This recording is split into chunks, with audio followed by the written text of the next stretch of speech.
2+2 is proud to bring you the 2+2 Pokercast, presented by the Pokerstars VIP Club. This week on the Pokercast, Andy Beal's back in Vegas, and Kyle Loman gives us the lowdown. Now here they are, just here so they don't get fined. Adam and Terrence.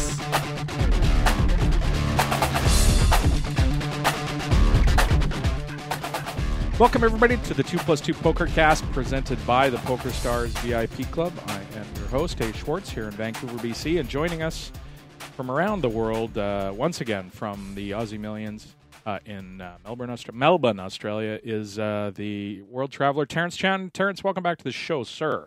Hello. Yes, still enjoying Melbourne. Had a little bit of, just busted the main event last night and came down with a little bit of a minor illness this morning. But hey, both of those things, I guess, conspired to have me on the Pokercast this week. It shall be done. You were you worried that I might make day 4 or whatever it was, and you were going to have to do this thing solo? I'm never worried that you're going to go deep in a main event. I'm happy for you. I could scramble and get that Pope or somebody to co-host, I'm sure. But if you could make it, but you did bust out. We'll get to that in a sec. You're playing hurt, right? You're a little bit sick. Yeah, I'm a little bit sick. Yeah, I mean, it's funny. I almost never get sick. This is probably, other than the food poisoning thing, it's probably like the first time in like 2 years I've been any kind of sick. But yeah, I'm sucking it up. I'll be okay. All I have to do is talk into a headset. If I ramble incoherently, it's not like anybody will know that there's a difference between this and the normal me, right? Right. We'll send a 911. We'll call into 911. Get you a team over there. Right. I think quick. It's a different code here. I think it. Is it? I don't know if it's 999. Like it's 999 in the UK. I don't know what the code is in Australia. I should probably look that up. Right. Seems like it should be something world standardized. I mean, have the same code around the world if you're gonna have it. Yeah. Oh wow. Like it's all over the place here. I'm seeing all kinds of different numbers. It might be different numbers by different states and stuff like that. Jeez. I got my own playing. It probably should be. Imagine if you're just in like Russia and it's like 17,257, like 114 or something. Right. That would suck. Yeah. We should have Public Enemy 911 as a joke drop right now, but we don't. I have my own playing hurt story this week, if you'll indulge me for a sec. My kid, my son, plays hockey, and he's a goalie, and broke or dislocated his baby finger. Oh, no. On his catching hand, yeah. So, I'm thinking, he's out for like weeks now. He's not going to be able to play. It's a big deal, yeah. It's a big deal for a goalie, whatever. He, and about half an hour after he did it, we were supposed to leave for his practice. And I said, I guess you don't want to go. And he goes, no, I'm going. Tape up my finger. Tape my fingers together. So, they're all blue. And I said, all right. So he surprised me. Tough kid. I didn't think he would. I thought he'd be over. He's a hockey player. He's a hockey player. That's what they do. Yeah. Yeah, they don't break a nail and miss a game. Yeah, right. You always see those, right? The guy being carried off the basketball court with a cramp in his finger or something, and then the hockey player getting stitched up in the middle of the intermission. But what was like Patrice Bergeron in Game 7 of the Stanley Cup? He had a collapsed lung. He had broken rib, collapsed lung, and played Game 7. It was ridiculous. How effective could you be under those circumstances? Like, I just don't even know. Yeah. Like, I know you want to play, but like running on adrenaline. Oh, totally. I guess so. They must have shot him full of a lot of drugs, I imagine. Yeah, indeed. This week we have a fun show for you. We've got listener to the show and part-time poker reporter now, Kyle Loman, who was at Twitter follow of the week. His Twitter follow of the week, yeah. He was live tweeting the big match that we'll talk about later. The Andy Beal and Todd Brunson were playing a large freeze out at the Bellagio, and he was there playing poker and ended up being the reporter du jour. He was taking pictures and live tweeting updates and such. So we tracked him down. He's going to come on and tell us the story. We've got, of course, Lee Jones coming up. Well, this week we have Lee Jones from the Isle of Man to talk about some Pokerstars stuff. And I think we're going to get a stop in from Chris Grove to talk about this new California online poker bill that has been introduced into the governmental machine that is California legislature. So that's going to be coming. This was a breaking story last week. Like we didn't really have time to look into it because it was basically happening as we were recording the show last week. So even though we just we covered it then. We just didn't want to do a total half-assed job of it while we were doing it. So this week we do it proper and bring in the expert on. We'll do a 3/4-ass job this week, and so we'll get to that. The big success for us this week has been this.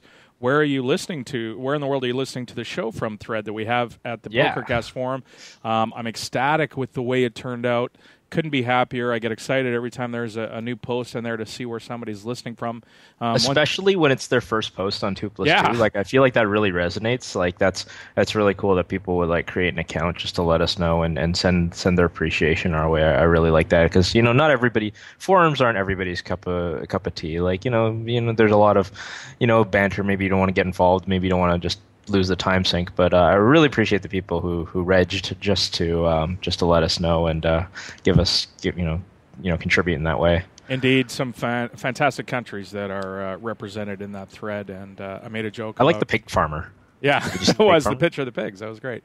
Somebody said bricktop, but no, I think I made a joke about couch surfing, and this is the whole reason why I've been doing this show for 10 years, so I can PM everybody and stay on their couch and travel around the world. Of course, mostly joking, but please make your way. If you haven't, I know there's more than 200 listeners to the show. I can see the download numbers every week, so please, if you haven't, head on over to that thread. It's going to help us a lot when we talk about advertising, when we talk about, we do the show. We're sort of isolated.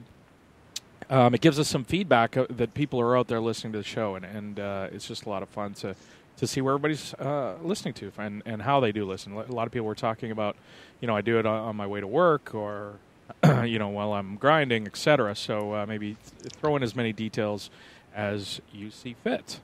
Yeah, how much poker you play? We saw a lot of that too. So we saw some recreational players and some pro players, and all that kind of stuff is really fun. All kinds of stakes and all kinds of games. So really cool. Indeed.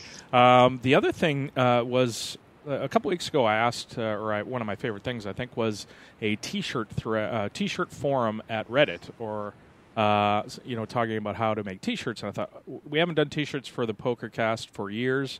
It's not always gone well when we have done it for whatever reason. But I called out for somebody to go ahead and put something together, and a fellow named Mike Spence did that and did a fantastic job. I tweeted out the design today. There'll be a few tweaks here and there, but I love the concept. And then we'll figure out how to disperse these things. I'm sure there's all kinds of fancy ways to do that in the internet age, but we'll get some made up and send out to some listeners. We'll stay tuned to see how that goes down. We did have a bit of a mix-up last week with the Pokerstars Invitational for PokerCast listeners. We apologize. There's going to be a transfer of duties from our fantastic moderator, Johnny Douglas, over to Roscoe, the producer, soon here. And we got a little bit of a mix-up on when that was going to happen. So that will be fixed this week, and we're going to have an invitation. We'll get that password and format out later. Terrence, let's talk about your Aussie Millions. You did play the main event. You min cashed. There was a couple. Hey, min cash +1. Min cash was 15. I got 20. You got 20K. Okay, nice. Yeah. I saw your calculations there. Give us the breakdown. Yeah, so it was sort of interesting, when you cash for W or buy-in, I can see why you'd see it as a min cash because that's typically close. But I played about. I fired 5 total bullets, I think, in prelim events. And so I ended up spending about $17,000 in buy-in. So I was like adding up the flight, with that and the flight for me and my girlfriend, and then the Airbnb that we're staying in came out to almost exactly $20,000. So it was just like a break. It was break even in almost the truest possible sense. I mean, all I paid for here is like entertainment and food and all the other stuff you came into anyway. So hey, got a free trip out of it. Obviously, disappointing whenever you go deep and you don't hit like a big score, but that's the way it is. That's poker tournaments. Had a lot of fun. Crown runs a really good, really professional event. Although, man, they got to make their days shorter. That is. Are they long? So both day 1 and day 3 started at 12:30 local time, so that's normal. They were 7 90-minute levels with a dinner break and a 15-minute break in between each one, which means that each one ends at a little bit after 2 a.m. Wow. So that to me is really rough. I mean, you look at the World Series, they only really do that for like the 1K and 1500 tournaments where they have to like get rid of a ton of the field. So I think that's a bit long. And you look at today, they're already, I think, down to 18 players. So they're going to get to the final table really quickly. So, and you know, it's not just the old guy talking. There's definitely some consensus among some of the younger players at the table talking about, you know, when you're getting to day 3, day 4, you're playing for really high stakes. You know, you got to be mentally sharp. It's really kind of tough to be mentally sharp after, you know, in your 10th, 11th, 12th hour of poker. So, but other than that, no complaints. The Crown always does a really good job, and you know, it's such a nice facility. It's professionally run. The dealers are good, probably because they're pretty well paid. And yeah, everything's been a good, fun, positive event going on there, and it's been fun being at the center of the poker world after I missed the PCA. We have a 140 or less segment coming up later, but I wanted to quickly get to, while we're on this topic with you and the Aussie Millions, a tweet that you put out this week. I practice what I preach. Snap folding with a few big blinds on the bubble. Can you give us some? And it started some discussion, right? Yeah, sure. So I mean, people who have listened to this show in the past or people who follow me on the Twitter know that I'm very anti-stalling. You know, it's one of these things that in the poker community is kind of a gray area. You know, if you're close to the bubble and it's not hand for hand yet, and you're a short stack, should you stall so to increase your, you know, decrease the number of hands played on your table, increase your chance of getting the money, increase your chance of somebody else on another table busting. And of course, everybody knows that. So you've got a situation where every table is stalling, and it's just an awful, really unpleasant experience. I think it's, you know, outside the bounds of game integrity. I think you know, my position is that you lack integrity if you do it. So, you know, and of course, irony gods being what it is, I found myself short stacked 2 off the money or something like that. I think I had about 70,000 at 2,500, 5,000, and you know, I'm like, no, I'm not participating in this game if I bubble because of it. That's true. And we talked about this, I think, two shows ago. Yeah, because Scott Baumstein talked about the PCA, and there were some people. There was one guy flagrantly stalling in the bubble for similar buy-in event, and so you know, I think it's a hot topic in the poker world right now. It's something that can be done about it, but I just you know, I'm not. I just, you know, I don't put that out there to congratulate myself, but I do think I do think it'd be a hypocrite if I look down at the old 5-2 and there's 2 raises in front of me and I think, oh boy, this is a really tough spot with my 13 big blinds. And you know, hopefully we can find a way to eliminate or mitigate stalling in poker, because it really does suck. It really makes all that like hour and a half before the bubble breaks really, really not fun. Or some people even start earlier. It's really, really, really awful. And you know, we're always trying to find ways to make poker tournaments just more pleasant experiences, because if they're more pleasant experiences, more people will want to play them. And you know, we're here to play poker. We're not, you know, if we wanted to like sit around and wait, and you know, you could there's a million much slower things to do. But I've always kind of thought that poker should take a cue from some of the more aggressive casino games like blackjack and baccarat, and games that where there's constantly something happening, there's always action in, and people are always engaged.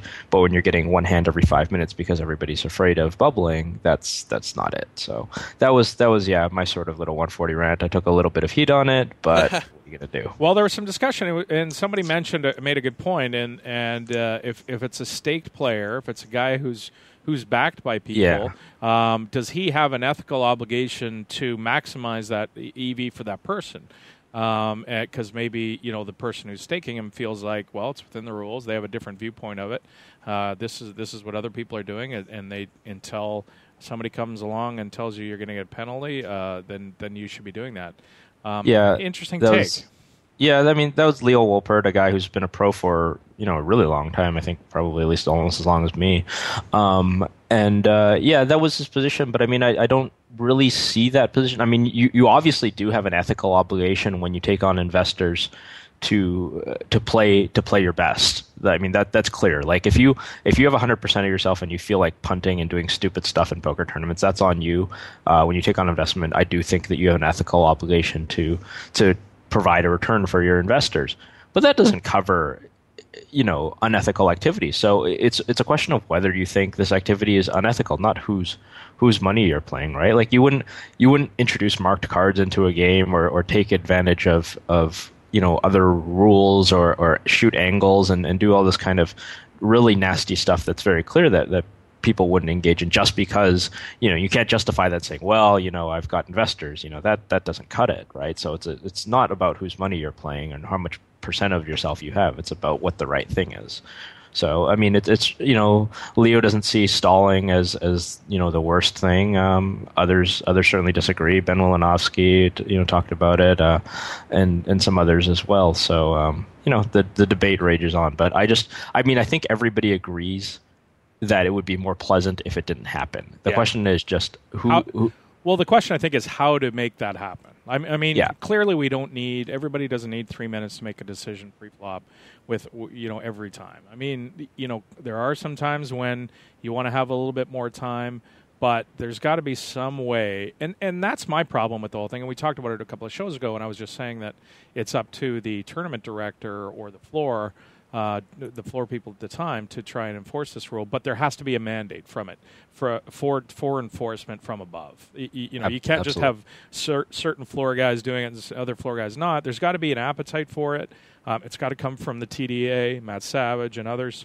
I was just going to say that I would love to bring in some of the big, Matt Savage, Jack Effel, and all of these people who are on the front lines of trying to make tournament poker a better thing and really get their perspective on it and why is this something that's happening when they're having their meetings? Are they talking about this when they're all in the same room together? I'd like to know. I mean, and even talk about online. It's endemic in online. It's so much worse because you don't actually have to look at anybody. I mean, it's so bad. I mean, you look at the Sunday Million before it cashes. It's painful. It's part of the reason I don't play the Sunday Million. So that's a bit painful. But yeah, I mean, I would love. Just strictly talking about live tournaments, talk about, methods of punitive enforcement, and I still like to bring in the ethics debate part of it. I think you actually get punished on stars, though, because if you use up your time bank... Oh, do you? Then, it's just if you use up your time bank, there's no more time bank. So you can... Sure, but you get 15 seconds to act, I think it is. That's so true. if you're just using 14 every time, then, and 8 guys at the table are using 14 every time, that's... slow. 100... It's like 2 minutes a hand. Yeah, that's true. Yeah, no question. That is a problem, and there's got to be, again, I've never heard really anybody saying, I want all the time I can. I mean, if there is, it's a very few people. I think the overwhelming majority want the game to go faster than it is going. I'm not out there. I haven't, played a bunch of live multi-table tournaments lately, so I don't know if it's worse or better in the last, year, 2 years, whatever. I will say this tournament was great. I didn't see it happening on my table and any of the nearby tables, and, we certainly had some short stacks, and I think it really... There's a few bad apples, is basically what I think happens, especially when you're talking about live MTTs, and especially when you're talking about the higher buy-in live MTTs. This happened at the PCA, and it became a big deal, but I don't think that it's like a major endemic problem when you're talking about $10,000 tournaments. I mean, we could ask one of the live pros that plays a lot more than you or I do, but still, it's really frustrating when it happens. Okay, before we get to, in case you missed it, stuff, I want to ask you, we have Kyle Loman on the show, like I mentioned. I asked him before on Skype if he knew stripper trivia, and he didn't. Should we play stripper trivia with him? Yeah, sure. If he really didn't, or he's hustling us, I don't know. Yeah, well, he could be. So you got a fact. Oh, so you set the line last time, right? At 3. I did. Yeah. We both have pretty much zero information on him, right? I mean, I think. Right. I think I'm kind of throwing darts here, but I'm going to say I'm going to set the line at 2.5. So he's a poker player. Don't know how old he is, and I don't know if he's like college educated, all of that kind of stuff. All I know about him is that he plays poker. He's a live player in Vegas. So Do you like the line? Do you like the line? Yeah, I'm going to go under, and I think I'm getting it in good. Yeah, I think. But I don't think I'm smashing. But we'll see. If I set it at 2, I think you were going to take over. So I was kind of hoping you'd take the over there. But okay, so we're gonna. How much are we betting on this one? Don't we usually do 20? I don't even remember. Let's do 20. I don't even remember what the score is right now. 20. Somebody wants to get in there. We pushed last week. Because we did. Neil screwed up the planets. He was just slow rolling me. You know what another funny line I thought we could set every week is? How many posts it takes for that Pope to get in to the thread. He's pretty strong. The Pope is in there pretty quick. But he's never first anymore. But it depends when I put the thread up. Yeah. If I put the thread up at 2 a.m, he's toast. But if I do it at like noon or something, he's generally But you're right. He hasn't been first lately. But all right, so let's get on to some In Case You Missed It. Now it's time for In Case You Missed It. How did he miss the open goal? 6x4, and he comes up 0. Oh, yes! He missed it! He's missed it! How on earth did he miss that? In case you missed it, they're a little bit more than halfway through the schedule down where Terrence is there at the Crown Casino in Melbourne, Australia. The $25,000 challenge, the 25K challenge, they call it, I guess, got 104 entries, creating a prize pool of $2.5 million Australian.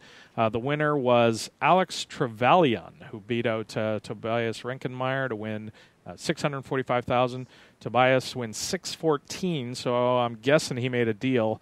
And surprising, really. I mean, I don't know. I've not heard of Alex Trevelyan, but I don't think very many people have, actually. And you know, it's the thing that he just came in here. I believe he also, in addition to taking that down, I believe he also went really deep in the 100K.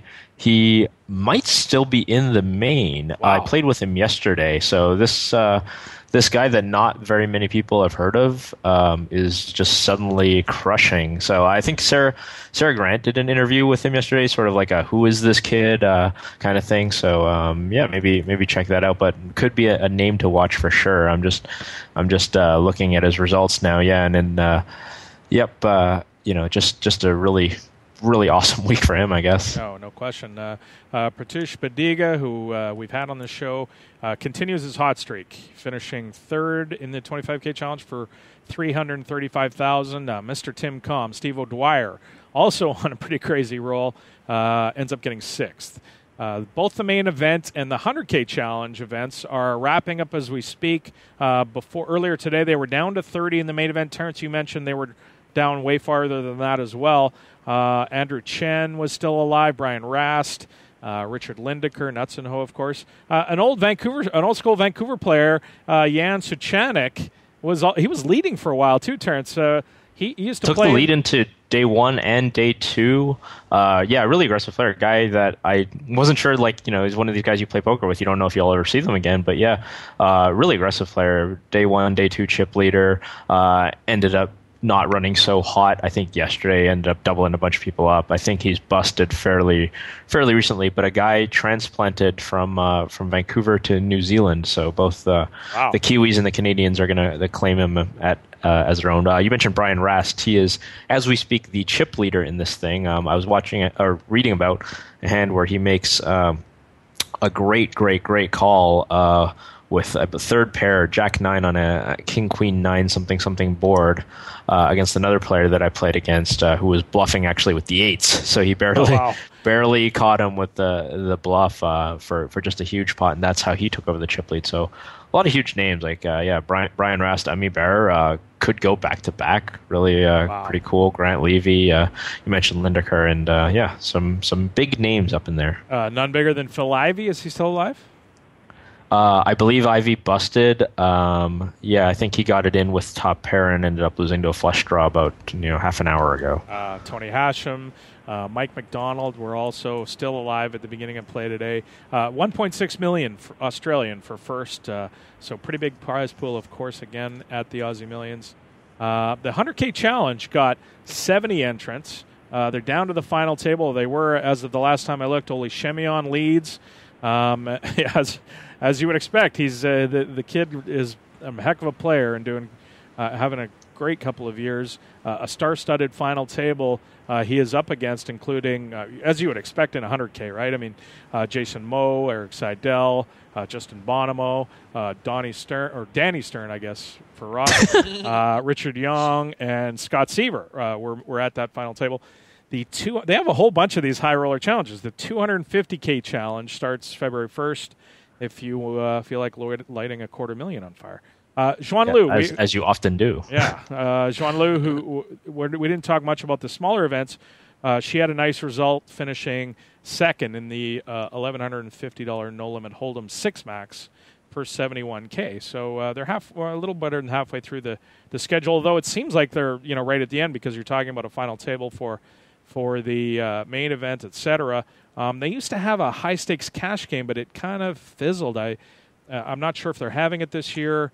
There was, I know Maury Escandani made the trip down the year we went, and it was touch and go if it was going to happen or not. And it seems like they maybe thought that flying all the way down there for a game that might not happen wasn't the best idea. I'm not sure if it's being televised or if it's even scheduled this year. But it's too bad because, depending on who's there, Phil Ivey and I saw Patrick was there. So there's certainly the characters that could make up an amazing high-stakes cash game. Whether or not it happens or not is a different thing. In case you missed it, he's back. Andy Beal plays not Jeff Albertson, Todd Brunson. That is an obscure reference. Did you get it? Yes, I did. Okay, but good. I mean, that's only because I'm a Simpsons nerd as well. Andy Beal Penn Jillette. Penn Jillette? Oh, yeah. Penn, I never thought of Penn. I like Penn. let's not compare him to Penn. Andy Beal came. Todd actually go after you on Twitter a few years back for calling him comic book guy? Yeah, I mean, I just was kind of sick of the racism and stuff. Like, we talked about it before. He thinks... because one of his Japanese friends thinks it's funny when Todd calls him Jap. He feels like he can do it. He can call every Japanese person a Jap, right? And he doesn't like this is like World War II, and it's 1938 or something. Yeah, because so Todd doesn't see it as racist when clearly it's a word that evokes a lot of emotion from people who were put in camps in World War II, etc. It's a derogatory term, whether his buddy likes it or not. Anyway, so he tweeted a couple of things and he ended up blocking me. He likes to block people real quick who don't agree with him, but whatever. Anyway, Andy Beal flew into Vegas to take on somebody. Now, you remember 9 years ago, they had Was it that long ago? Jesus. Yeah, the wow, professor, the Suicide King, and the bank, whatever. I can't remember the name of the book, but this is the Michael Craig book. The big game that they took on, or Andy Beal took on the Corporation 9 years ago on Super Bowl II, I think, if I remember correctly. So it's kind of the same time of year. Andy Beal flew in to play 50, 100,000. One BMW, two BMW, I guess, against one of the members or a member of a group that would put up enough money to play this thing. It was a $5 million freeze out. The blinds were 50,000, 100,000. So 50 big blinds in the head-up limit hold'em. I mean, it's not a huge, super deep heads-up match. Presumably Andy approached Doyle again, and Doyle had his pick of who Andy could play or who would play. T, how far down the list of people would you, if somebody came in and wanted you to play, you wanted to back somebody, how far down the list would Todd be to take on Andy Beal for your money? Yeah, pretty far. But I mean, I've literally never played limit hold'em with him. But I certainly can't imagine that he's up there with the specialists that I played against back in the late aughts. And certainly some of the German superstars that are kind of anonymous now. They would be big favorites over him as well. But on the other hand, this is when you're talking about super high stakes poker, it's not necessarily always about skill. Yeah, it's exactly. about connections. who you are, whether you have a history with the person. We've talked about this a lot, whenever we have like a Macau grinder or somebody who plays in private games. This is essentially a private game that's happening in a casino, right? Like, I mean, in theory, I guess probably somebody could have shown up with like another $5 million and made the game three-handed. Like Ted Force did. Remember, that's exactly what happened last time. Yeah. If somebody would have sat down with $5 million and played, could they have shut him out? Probably not. Right. The sort of interesting thing, obviously, is the timing. I mean, 2 weeks ago, we were talking about, the University of Alberta guys having essentially solved limit hold'em. We even got a tweet on that at a topic from LRMFJ.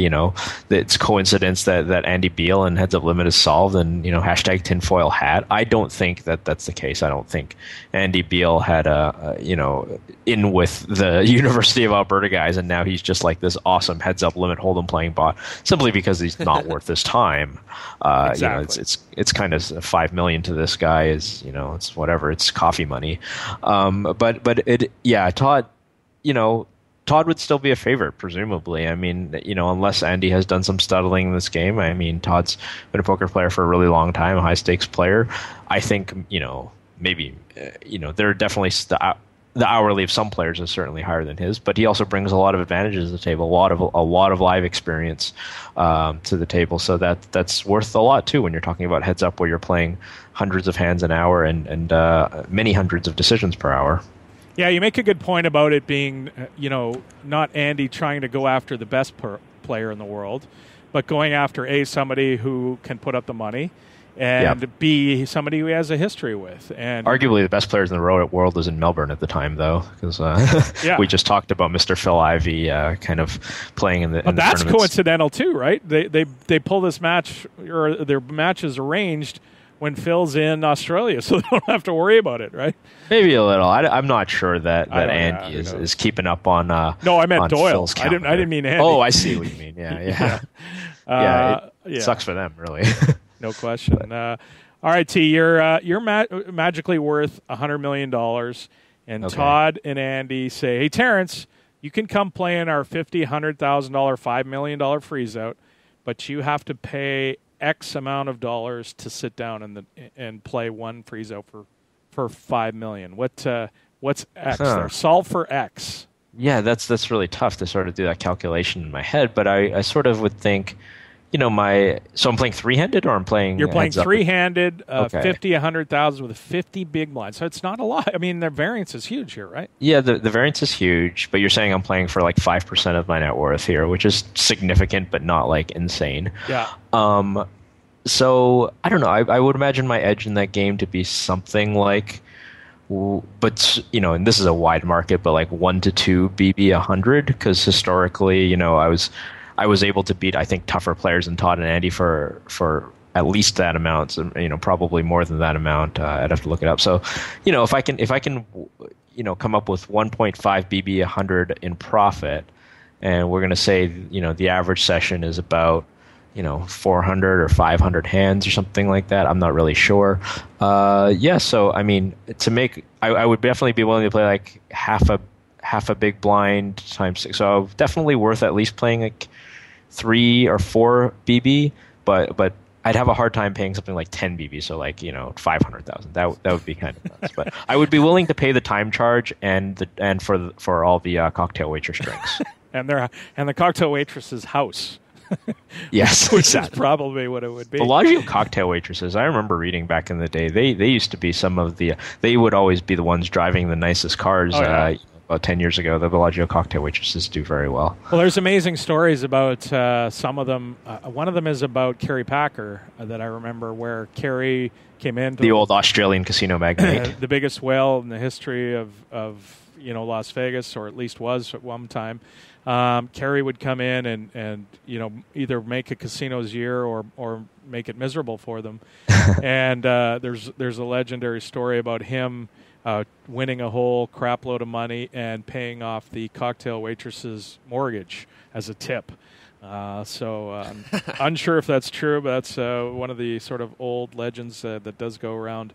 There's a lot of good Kerry Packer stories out there. There's some great ones. I remember. I think this was actually a crown, but there was a high stakes player. High stakes by any reasonable person's standard. Maybe he's playing like 100,000 a hand of baccarat or something like that, and he's being very abusive to the dealers and the staff, and they're putting up with it obviously because this guy is a massive whale.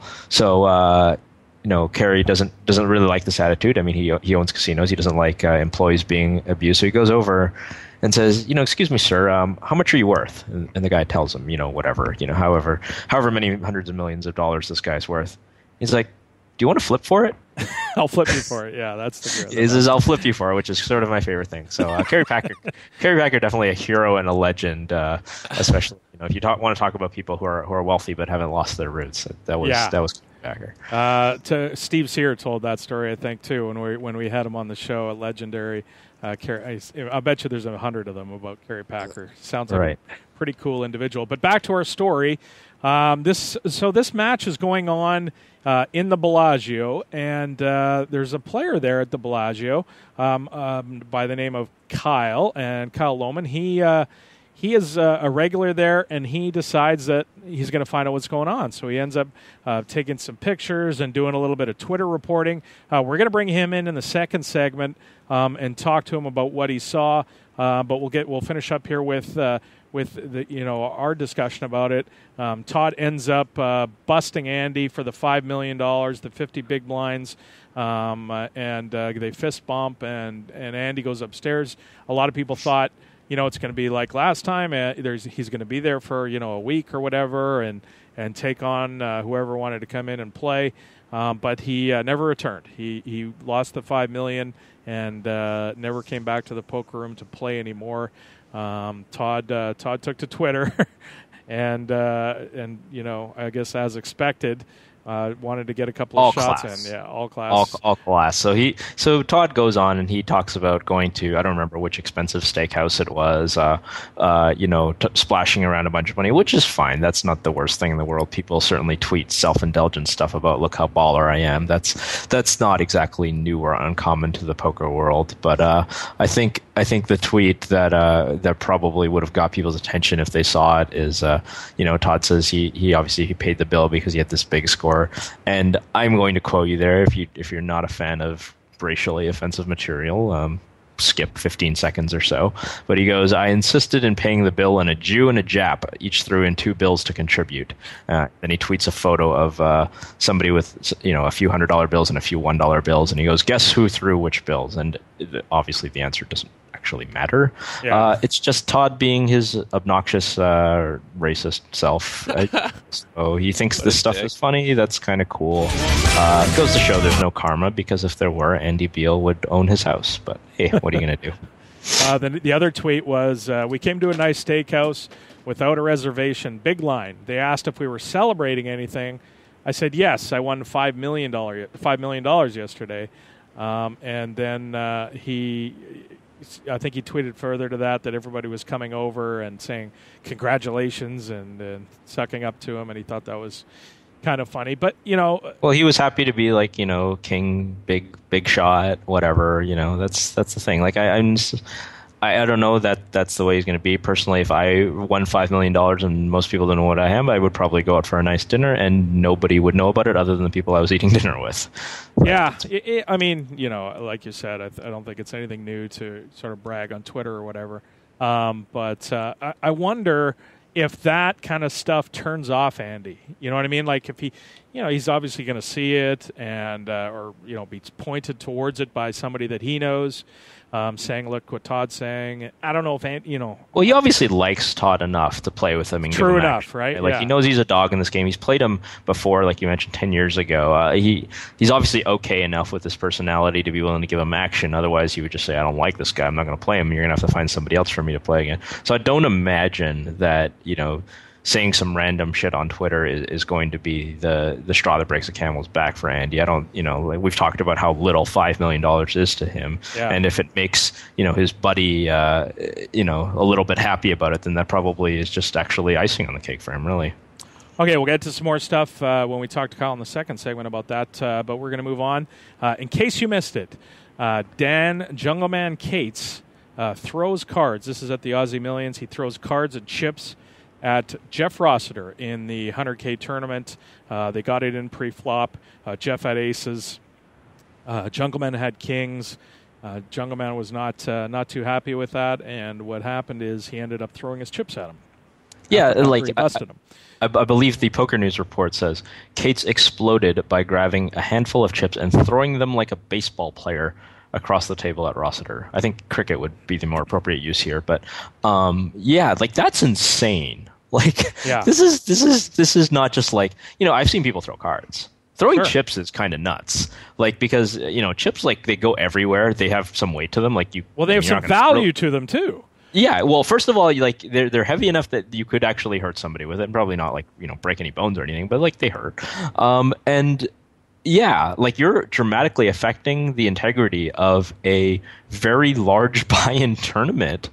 This guy's won these chips off you. He shouldn't have to, the Crown Casino, just like every other casino, there's tables everywhere. These chips are going to roll around, fly underneath tables. How do you even do this? There's definitely some possibility they wouldn't be able to reconstruct the hand. I think luckily they did, and they figured out how many chips he had, and all this kind of stuff. But man, is there a bigger baby? I think this takes the cake over, I think, anything Helmuth has done, and we give him a hard time all the time. Yeah, no question. This is completely out of line.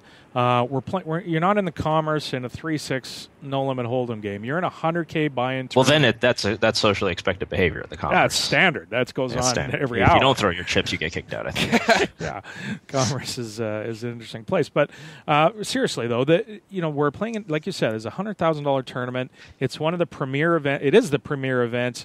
As far as I'm concerned, in Australia, every year, this is to do that in this kind of event is sickening for the game. And we talk about Dan Coleman, snubbing the media and how if that's good or bad for the game. This is on another level of that. Of course, this is obnoxious, self-centered, narcissistic, childlike behavior, and which certainly not the first time for him either. We stuff this one really takes the cake, but certainly, I think anybody who's played a lot with him has certainly, witnessed this kind of behavior from him. It's really surprising. I don't know if he's bipolar or what, but yeah, this is surprising. I don't know that there was any punitive action taken, which was there wasn't, and that's one of my problems. He should be barred from the casino for some period of time, right? I would think so. I think the stone minimum would be like a 24-hour ban, but I think he ended up playing the main the next day. It's hard to penalize a guy who's been eliminated from the tournament, right? So I think if this happens in the middle of the tournament and he's still got chips, I think you're giving him a 5-orbit penalty or a 1-level penalty. This is. I would really like to know what the premier TDs would think, but you kind of have to throw the book, figuratively, not literally, at him for this kind of thing, because there's not that much, short of actually hitting a guy, it's crazy, but he didn't re-enter the tournament is my understanding, so it's hard to give him a penalty there. So you basically would have to penalize him for the next tournament he enters, which is not necessarily a sensible thing to do, or like you say, bar him from the casino. Even something like having a bunch of beefy, intimidating security guards escort him out, obviously not putting hands on him, but it's something that just kind of makes him realize that this is not socially acceptable behavior, because I don't think he really gets that. No, he clearly doesn't. And the other thing is, people look up to him. Really? Do you think there are people who look up to Dan Cates? Oh, for sure.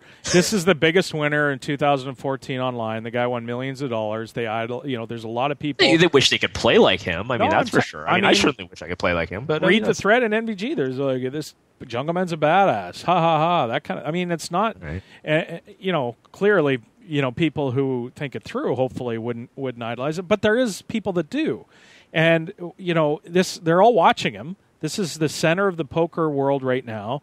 This tournament is the central focus of the Aussie Millions. There's people, I'm sure you could tell, standing around and watching in the other games, playing 1-2, no limit hold'em, watching this go on, and then he doesn't get any kind of penalty or anything, and it sets a standard to where a place becomes like the Commerce, where that's just sort of like, oh well, give them 5-minute break or whatever they do. We'll end up doing at the Commerce. I mean, that you have a problem when a high profile guy does that, and you that's the time to sort of set the standard of what you're going to accept as a poker room and what you're not going to accept. I definitely agree. I mean, I think Crown clearly needed to do something more serious than what they did. I will say I played with him on day 2, and it did seem the floor was kind of not willing to put up with the shit. So as an example, we all know the rule that when you've got cards, when the second card hits the button, you've got to be off your phone. He was very frequently in violation of that rule, not dramatically, like not outwardly, but he had to, he's very distractible by his phone, and the dealers had to give him multiple warnings. He finally, got many warnings, got a penalty for that, actually. Ended up getting a 5-minute penalty, which I think is really weird. To give people penalties in poker tournaments that are time-based. He ended up missing exactly one hand because there was a huge river decision on the next hand. Yeah. So that you're absolutely right. Like I think that we talked about this, I guess, just a few minutes ago when we were talking about big casino whales. Dan Cates is obviously a big poker celebrity. He's somebody that they want playing in his tournaments. So are they willing to put up with that? If Joe Schmo from Sydney does this, does something bad happen to him? Does something worse happen to him, or some online grander? And if so, that's very bad, because that's obviously a double standard. So Sarah Grant, I believe she had taken her husband's name, and I can't. Sarah Herring, yes, Herring, I keep saying Sarah Grant as well. Yeah, yes. She PokerNews, I imagine, wanted to get a video with Daniel, or an interview with Daniel about this incident. She went over and did one. Now I'm a huge fan of Sarah. I think she's as good a presenter as we have in the game of poker for videos and doing tournament stuff. She's really good. Agreed. And I don't think this was her. She's knowledgeable and she cares. Yeah. She is, yeah. And she asks good questions. Eyes. She's easy on the eyes. Seems like a really nice person. I don't think much. I don't think it was her finest moment, this interview with Cates. She kind of laughed it off with him and said, I hear you threw some chips at Jeff, which I think is hilarious. That kind of thing. I think she was just sort of caught up in the moment where she had to and you got to understand, interviewing Cates isn't easy. This guy has got a permanent scowl. He's not exactly personable. So to try and get him to lighten up, it seems like she went a little bit overboard on trying to kind of be buddy-buddy with him. I don't know. Yeah, she very, very much walking on eggshells, I guess, is probably the way to put it. It was during day 2 of the main that I mentioned I was seated at his table. I could just tell because of the shirt he was wearing in the background. But he was in a very good mood that day, in general, even though he wasn't running particularly well. He just seemed to, whether he's on his meds or whatever, just was in a good mood, was chatty and all this kind of stuff. And I think Sarah kind of took that opportunity to just say, like, oh, we're going to get his side of the story on it. But like you said, obviously just a lot of softballs, and it was a lot of, haha, Dan, don't ever change, which, obviously if you just listen to the last 5 minutes of the show, we don't agree with that position. That being said, it is really it's not even hard to interview someone like Dan Cates, who's a little bit, flies off the handle or something like that. But, you and Mike, you guys had to do some tougher interviews, and it's not always the easiest thing to ask the super tough question of somebody who's a guest, and that's why that's why great journalists do what they are, and the poker industry, nobody expects the poker industry to have that kind of a handle. It is not an easy thing to say, like, hey, Jungleman, why'd you do such a jerk off thing? Like, what the hell is wrong with you? I mean, it's not a reasonable expectation. I guess. I think the way to deal with that one is, Daniel, maybe you can tell us exactly what happened yesterday and let him have, look, like I said on Twitter, I said that I've had moments in this show when we've interviewed people that I'm not proud of, and people that I wish we didn't bring on the show. So I'm not innocent by any stretch. I'm just it was an observation that I made. Like I said, I'm a huge fan of Sarah. I just think probably she'd probably want to have that one back. That's all. And there's certainly some in the years that I've been doing this show that I'd like to have back. So, but again, big fan. We still love you, Sarah. Yeah, we still love you. We're going to take a break right here. We've got do we have a Crush Live Poker Strategy Minute this week, Roscoe? Yes, we do. The topic this week is overpairs, combinations, and scary rivers. That's a big set of topics there to cover in a couple of minutes. Yeah, about 350 of them. That many. This is Bart Hansen at crushlivepoker.com. Is it Bart doing the? It is Bart. It is Bart doing the tip this week. Check it out over at crushlivepoker.com and listen to it here. You're going to hear it right now. We're going to come back. We're going to have Kyle Loman, who's going to talk about the Andy Beal Todd Brunson match. Keep it right here. You're listening to the 2+2 Pokercast, presented by the PokerStars VIP Club. More right after this. Hey everybody, welcome to another PokerCast Strategy Minute. I'm Bart Hansen here for crushlivepoker.com, and today I want to talk about holding an overpair and facing a scary river.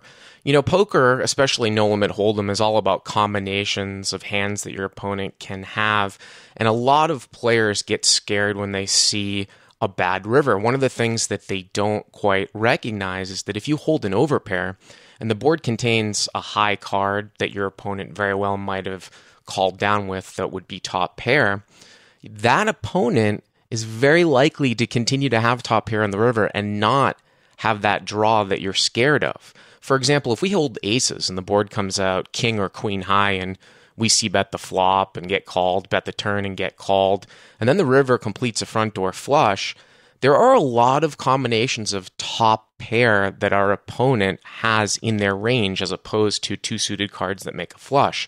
On the flip side of that, if we had pocket kings and the board came out king high, we bet the flop, bet the turn, and then the river completed a straight or a flush draw at the end.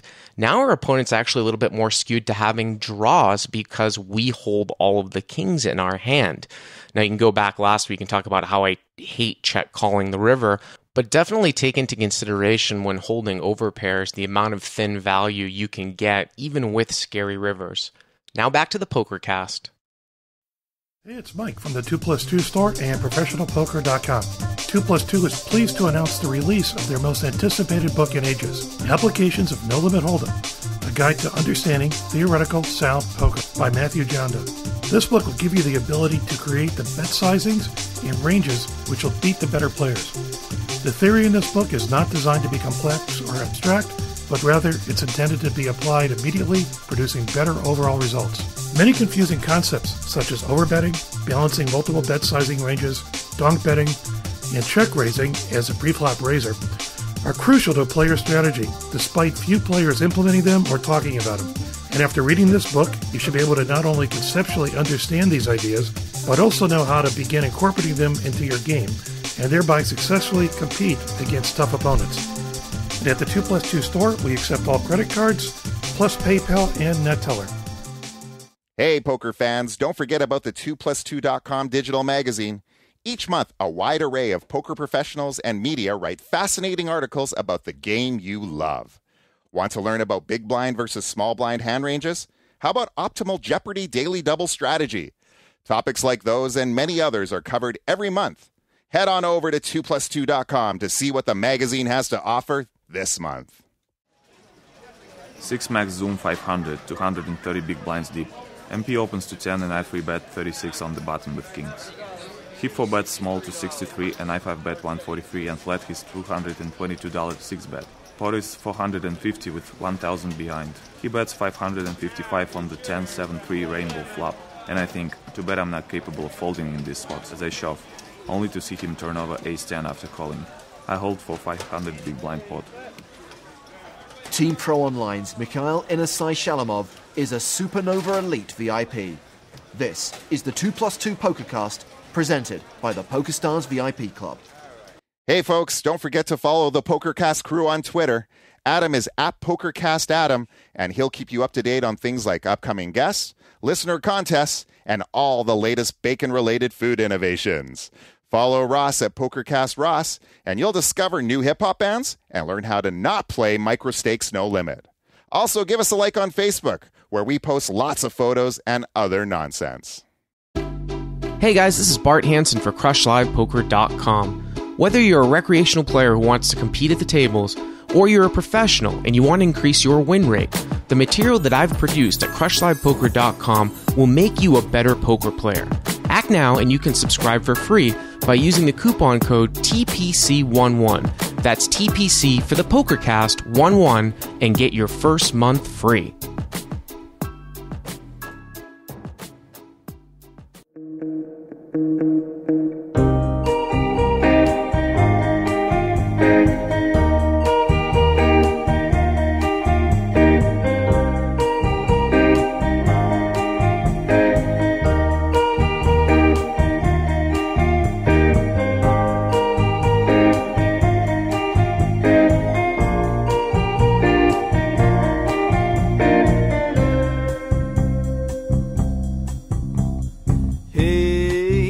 Mistakes were made for you.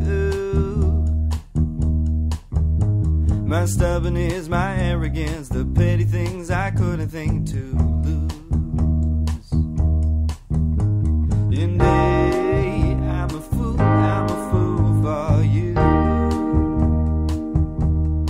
Welcome back to the 2+2 PokerCast, presented by the PokerStars VIP Club. T, our guest tonight is a great example of the shift in power in the social media age. Spontaneous events are now covered by anybody with a smartphone and a Twitter account. Here's what happened. Obviously, we talked about it earlier last Friday at the Bellagio. Regular Kyle Loman was playing poker, and he tweeted this.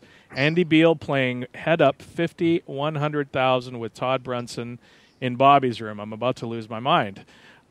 He joins us now to tell about his about that and his personal poker story too. Kyle, welcome to the PokerCast. How are you guys? Thanks for having me. Good, we're great. Obviously, exciting days in Las Vegas. Not only that match with Andy Beal, but there's rumored to be a pretty giant game going on at the Aria. I believe is it 2,000, 4,000 no limit hold'em or something crazy like that.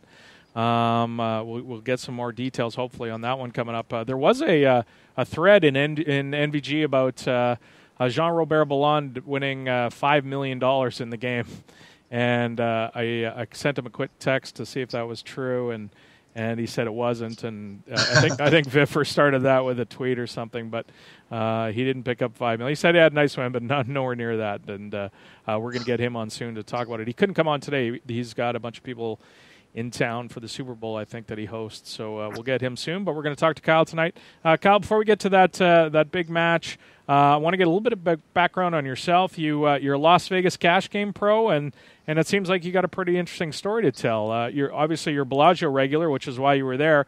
Give us an idea, and we talk about Los Angeles cash games and stuff, but give us an idea what's going on in Vegas with the state of the live cash games these days. What's your regular game? Are there lots of good games to choose from? My regular game is 2-5 no limit mostly, but I do dabble in the I like playing the 40-80 mix game that runs at Bellagio also. Probably play anywhere from like 5 to 9 games that involve draw and Omaha and stud and stuff. But Las Vegas cash games are pretty good at that stakes, I would say. There's definitely an array to choose from. I mean, there's so many casinos that run 1-3 and 2-5 no limit. And also with 2-5, for example, like Bellagio runs a 500 max 2-5, where other places like Caesars and Venetian and Red Rock run like a $1,000 max, and the Wynn runs a $1,500 max. So there's kind of like multiple stages of 2-5 no limit you can play throughout the whole city, and that applies to 510 too. Like Bellagio's 510 is 1,500 max, where Aria's is 3,000 max, where the Wynn's is no max, where I heard Andy Beal lost a lot of money before he lost some to Todd. He went nuts in the no max game at the Wynn. So. Yeah, it was a 5-10 game or something, and he lost $150,000 in a night. Oh my god! Yeah, I heard it was 107 from a couple different people. I heard one regular there won like 35,000.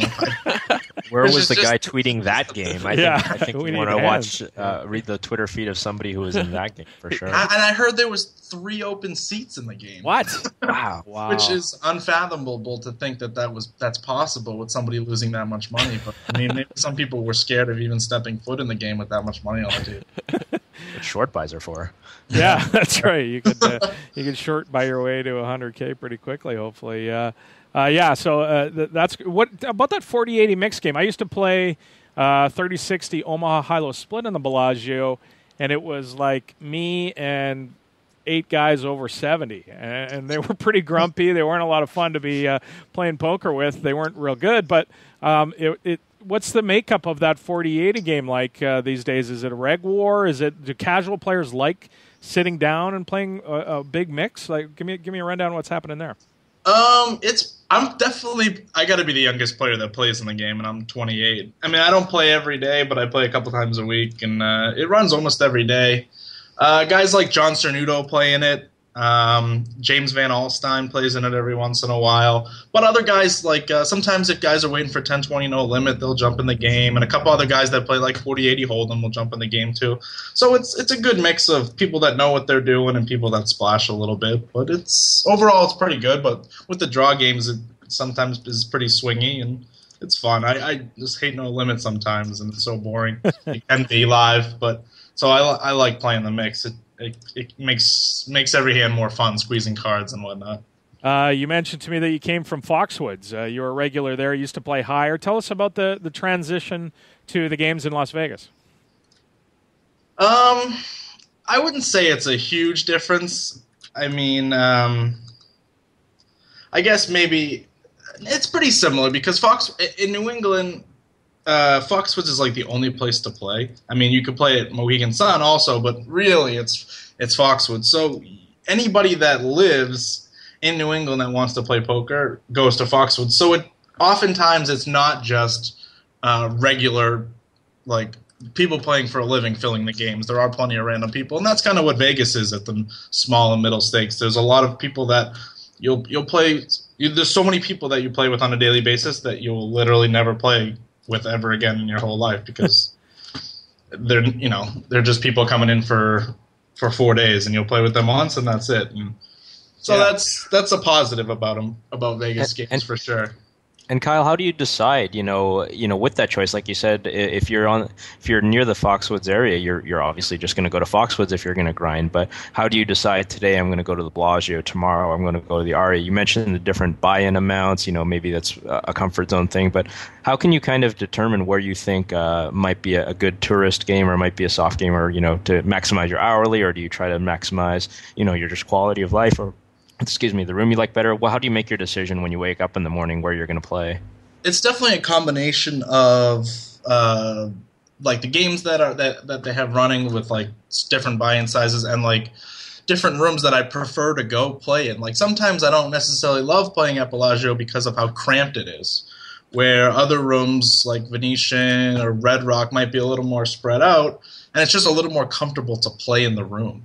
And I feel the same way at Aria sometimes. And honestly, if you were to come to Vegas and want to play like smaller stakes no limit, the rooms that are not known for poker, such as anything besides Aria, Bellagio, Venetian, any other room are like probably the best games. Like if you were to go to the MGM and try to jump into a 1-2 game, there's cannot be that many people that are grinding there for a living. They're just people that are coming in for a few days to maybe see a fight or something like that. And those games are like probably the premium games for small stakes, no limit. You also mentioned to me that, like a lot of people, you had some leaks and you tried hard to plug those. Can you give us an idea of what you went through and what was going on there? Yeah, I mean, when I probably had a pretty good year or so around like 2010. I won a couple of tournaments, one at Foxwoods and one at Venetian, and I was playing 5-10 no limit and 10-20 no limit at Foxwoods. And I'd come into a pretty good amount of money. I mean, nothing major, but some money, and I didn't think I wasn't feeling like I was doing my friends a favor, but I definitely started staking a few people that it may not have been like the most plus EV decision on my part. Like I kind of didn't realize the stresses that was going to become involved with staking like live cash game players, and you have to make sure you trust them. But it was probably just foolish in hindsight that I even bothered to get into the business, because if you're good enough to make the money on your own, you might as well just stick to it on your own, really. And yeah, between staking and some loans that I thought might have got paid back a little quicker than they have been, and like, I'm a pretty big sports fan, so I kind of, fired away some money at that a little bit too. So the combination of the three made me go from playing 10-25 no limit and 150-300 mix to playing 2-5 no limit every day. But you get to live in Vegas, which is a little different than living and playing at Foxwoods, driving out there. Imagine that that's a pretty big, as far as ease of getting to the game, at least, much better deal than being, driving out to Foxwoods every day. For sure, I did move when I started to play like more at Foxwoods. I did move down to Connecticut and lived like 10 minutes down the street from the casino. I was from Massachusetts, so I didn't want to drive 2 hours, and stay in the hotel for 4 days anymore. So I moved down there and started playing there. But yeah, living out here is great. I mean, I moved out here like 8 months ago, and I had spent a decent amount of time out here during the summers. And I just love it. I don't really get caught up in like the nightlife and stuff, but I just really enjoy being out here in the beautiful weather. And it's January, and my mom's got 2 feet of snow in her house, and I'm sitting in 60 something degree weather. So it's tough to beat it. So you're in the Bellagio on Friday night. You're minding your own business, playing some cash. Give us a breakdown of how this thing happens. Yeah, well, just the normal day. I walked in, and I always kind of like. I always like looking in Bobby's room to see what's going on, to see if there's a game going, because I'm kind of like I'm like a fan in that aspect where when I see Patrick and Doyle and Oppenheim playing in the room, I'm like, oh, that's cool, the kind of people that we've watched on TV over the years playing for crazy high stakes. So I walk in and there's maybe 20 people in the room, and it looked like all people in their 50s and 60s, and then besides Doyle and Todd and Jennifer Harmon, and I was like really confused. I was trying to figure out like what it could be going on, because there was probably 20 people in the room, no poker game running, and they were just kind of talking. So in my head, I'm like, oh, I wonder if they have some kind of business deal, like if Doyle and Todd have some kind of idea of something they want to do, some upstart thing that might have to do with poker, and this is like an investor meeting or something. So I wasn't really sure. And then, I was playing, and then like 15 minutes later, David Levy comes over to my table and tells me that Andy Beal is playing in Bobby's room, heads up, with Todd Brunson. And I was like, what? I was over there 10 minutes ago, and they were just sitting around.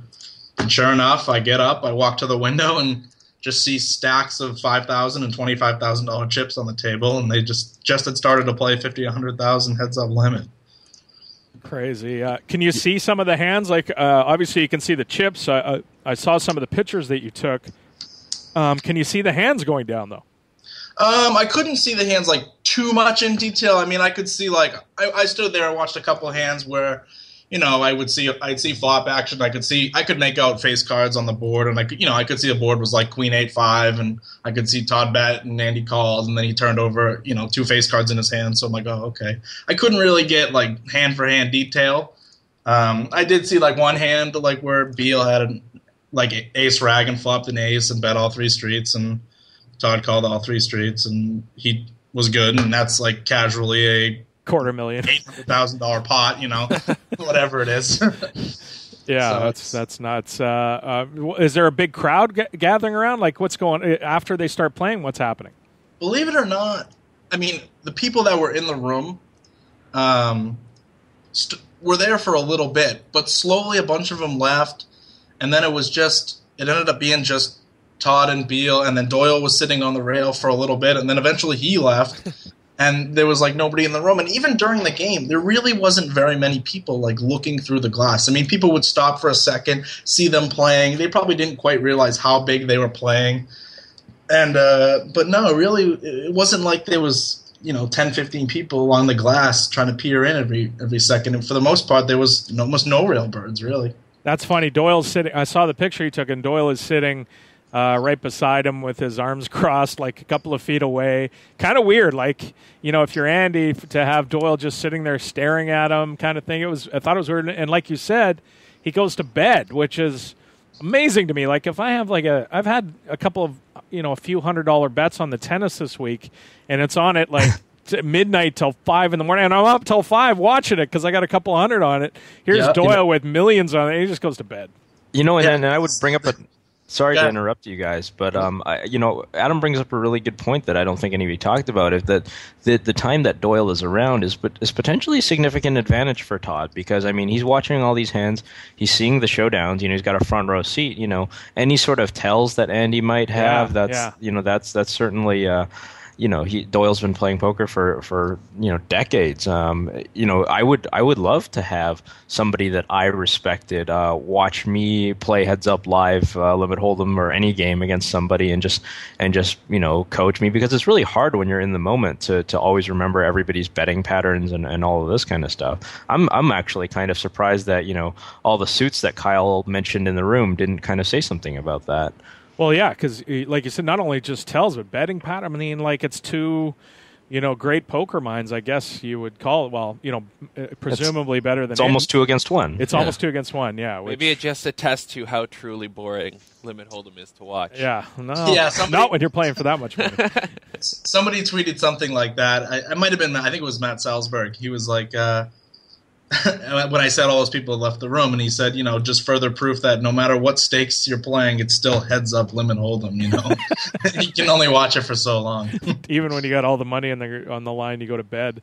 That's right. So you stayed around. The poker industry obviously has you to thank for giving us all the info. Not only did you initially report it, you stayed and gave chip updates really every 15 minutes or so. Did you get any dirty looks from Doyle or Todd? Did they know you were doing it? I know after the fact that they know I did it. I mean, Todd Brunson followed me on Twitter, and I got a little nervous for a second because I didn't want him to send me a tweet like, what made you think it was okay to update all this money I was winning? So I was like, got a little nervous for a second, but then he made a small inside joke that we have together, and so that was okay. But no, I mean, I wasn't really, I was just popping my head over to the window every once in a while and kind of looking at the stacks. And I knew that I think they both had started with 5 million because I went over there as soon as the thing had started and I counted the stacks real quick and could figure it out. I mean, when it's all $25,000 chips, you can count it pretty easily. And but no, every time I walked over to the window, nobody said anything. And there was one guy who was kind of by the window for almost the whole time. He was just kind of sitting there hanging out, and I even walked over to him at one point. I was like, has anybody said anything about you standing here the whole time? And he said, nope, nobody said a word to me. And no security guards, no nothing around?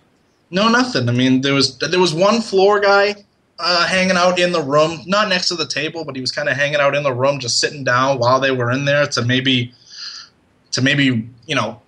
cut off anyone at the pass if they happen to wander into the room. But no, it was no security, no nothing. They're just two guys sitting there with $10 million in the table. Nothing serious. It ends up lasting about 5 hours. Did you stay the whole time, and were you playing? You stayed the whole time, I guess, right? Yeah, I stayed the whole time. I was getting a little tired, but the game was so exciting to me that I ended up staying till 3 a.m. when the game finally broke up, and yeah, I mean, it was just cool.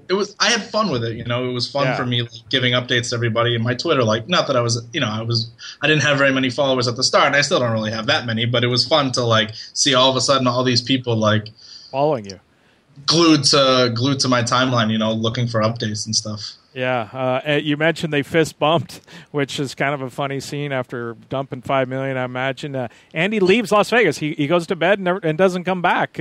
Any idea why he didn't come back and play? I'm not really sure. I mean, honestly, if you remember the first time around, he started winning. He started off the thing winning. So, and then he was up. Whatever it was, 8, 10, 12 million, and then Ivey played him and won all the money back. And but this time he started off losing, so maybe he was just well, if I won, I'd keep playing, but now I lost 5 million. It's that was fun. I got the rush that I wanted again that I had 5 or 7 years ago, and that's all I needed. Do you think you live tweeting this? Obviously, Poker News outlets pick that up, start writing stories about it. His name would start coming up left and right in Google. Do you think he paid attention in it, or did he care about that kind of stuff? I mean, obviously he's got to know it's going to get out. Yeah, I'm sure people knew about it, but I can't imagine that Andy Beal is scrolling through a Twitter feed, Googling, searching his own name, trying to figure out if somebody's, live updating about it. And even if he finds out somebody wrote that he had lost this amount of money, the guy's worth like $12 billion. Yeah. What's $5 million? I mean, well, plus there was a book written about it last time. It's not right. It's no secret that this guy played for the highest stakes in poker history. Yeah, I saw one article online that basically compared this loss to the average American. It's approximately equivalent to the average American losing $25. Right. Wow. That's insane. Like, just drop $5 million, no problem. See you later. That's crazy. So as upset the last time you lost, if you're listening to the show, think about the last time you lost $25 and how upset you were, and that's approximately. Well, think about how upset you're going to be when you lose Stripper Trivia that we play with Kyle here in a second. That is a very close number. Excellent segue. $5 million or $25 or $20. That's. Before we get to that, Kyle, you mentioned you're from New England, so. Presumably you're a fan of cheating. The obvious question is, how do you think Belichick's going to cheat this Sunday? Yeah, my father has had Patriots season tickets since 1985, and I've been to about 125 games myself in my lifetime. So, yeah, I'm pretty into the Patriots, and, I'm just frustrated that the Patriots didn't win in 2007 still.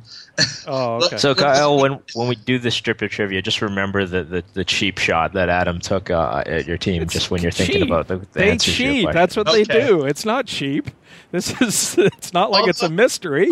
Although I heard a report today that said that nobody documented exactly how the PSI of the balls when they tested them. They just said passed or didn't pass. So there's a chance that the weather affected it. Yeah, what do we really know? Could have been the weather, right? Yeah, I mean, in reality, the weather.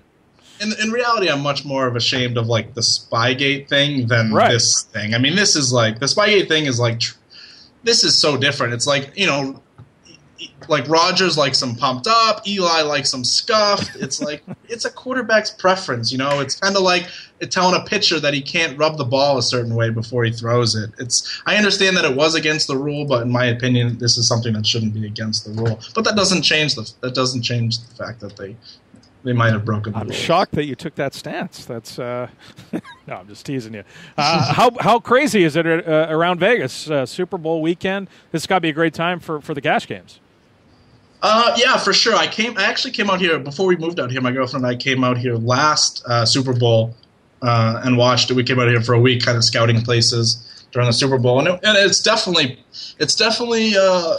bumping. There's a lot of people in the casinos, and especially the more popular places like Caesars and Bellagio and places like that. They get a lot of the tourists. It's real busy, which is good. I mean, anytime there's more people in the city, it's good for poker. Absolutely. I understand you're also an open-faced Chinese poker degen like myself. Is there a lot of action around? Give me your OFC take and give me maybe you got a bad beat story for us? There was a good amount. There was a little bit of Chinese action. We were playing $5 and $10 a point at the win, and they do play a little bit at Bellagio sometimes, 10 and 20 a point. But there really isn't a ton after the World Series. I mean, this summer there was tons at the Rio. There was 5, 6, 8, 10 games a day, anywhere from 15 to 100 a point or whatever they were playing. But no, post World Series, there really hasn't been much. I mean, I wish there was more, but it's a tough game to play live because the casinos want to charge you time, and it becomes tougher to beat the rake because of the number of hands you can play per hour.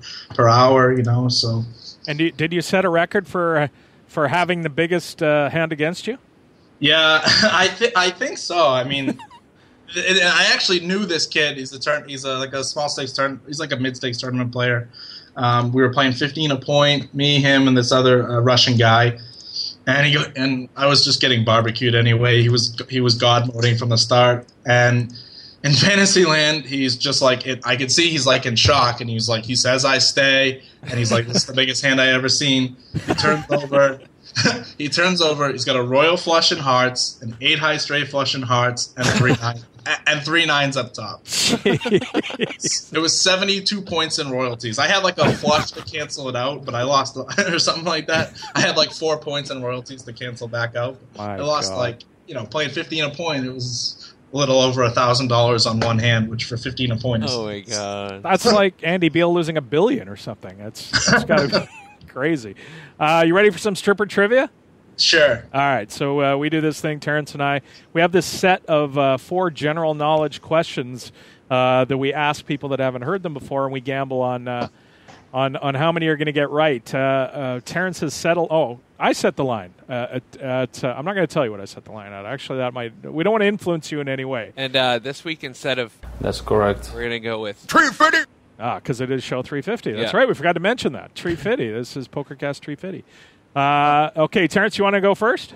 Yeah, absolutely. So the first question to you, Kyle, is how many sides are in a hexagon? Okay. You want me to answer this now? Yeah. Yes, go right ahead. If you know the answer, go for it. I believe it is 5. Is it 6? It is 6, indeed. It is 6. I'm in trouble. I'm drawing pretty slim now, I think.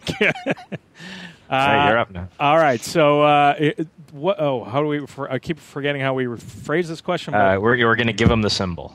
Okay. What element is characterized by the periodic table of elements symbol of Fe? Oh man. I think I'm in trouble. You need the Jeopardy music. I don't know. Like, I don't know, selenium or something like that. Roscoe? That is incorrect. It is iron, actually. Iron is Fe? Yeah, iron is Fe. Yes, it is from the Latin ferium, sadly. Right. Name the planets from the sun out. All right. Mercury, Venus, Earth, Mars, Jupiter, Saturn, Neptune, Uranus, Pluto, Planet X. Got so close. He was so close. Give him the Oh, no. You had Neptune and Uranus backwards. Neptune and Uranus backwards? That was the best that most people get, though. Like, nobody ever gets that one. That was a good performance. We're thinking of retiring that question. I mean, that's a tough. I don't know if anybody's ever gotten that, but you were darn close to smoking it. Last one, okay, so the last question will test your 20th century historical knowledge, and the question is: can you name two of the three Axis powers during World War II? Main Axis powers. Yeah. Oh, okay. Well, that's what powers means, Adam. Okay. All right. Ask me it again because something cut out or whatever. Okay, so that I need you to name two of the three Axis powers in World War II. You forgot to say the Allies and the Axis powers. The Axis powers are the bad guys, right? That's like Germany and Italy. Yes. That is correct. So he's on the board. I'm disappointed in myself because as soon as you told me about this idea, I was expecting to get 4 for 4 because I'm usually good at like this random general knowledge. But I'm really disappointed in myself. I am too because I had over 2.5. So I would have pounded the over like blind without seeing questions. But the general rule is whatever side Adam has loses, so don't feel bad about it. You don't have to feel bad about it because he cursed you by just taking the over. It's not really your fault. Okay, that's understandable. Kyle, thanks so much for joining us and having some fun with us tonight. Follow you on Twitter is KLoman22. Is that right? Yep. KLoman22. Do you have a blog or anything else you want to plug? No, not really. I don't tweet too much, but I tweet about sports and whatnot, so that's enough, I guess, to follow me for. Fantastic. I'm not going to wish your team good luck this weekend as I'm a Hawks fan, but let's hope for a good game, and we hope to talk to you soon, sir. Sounds good.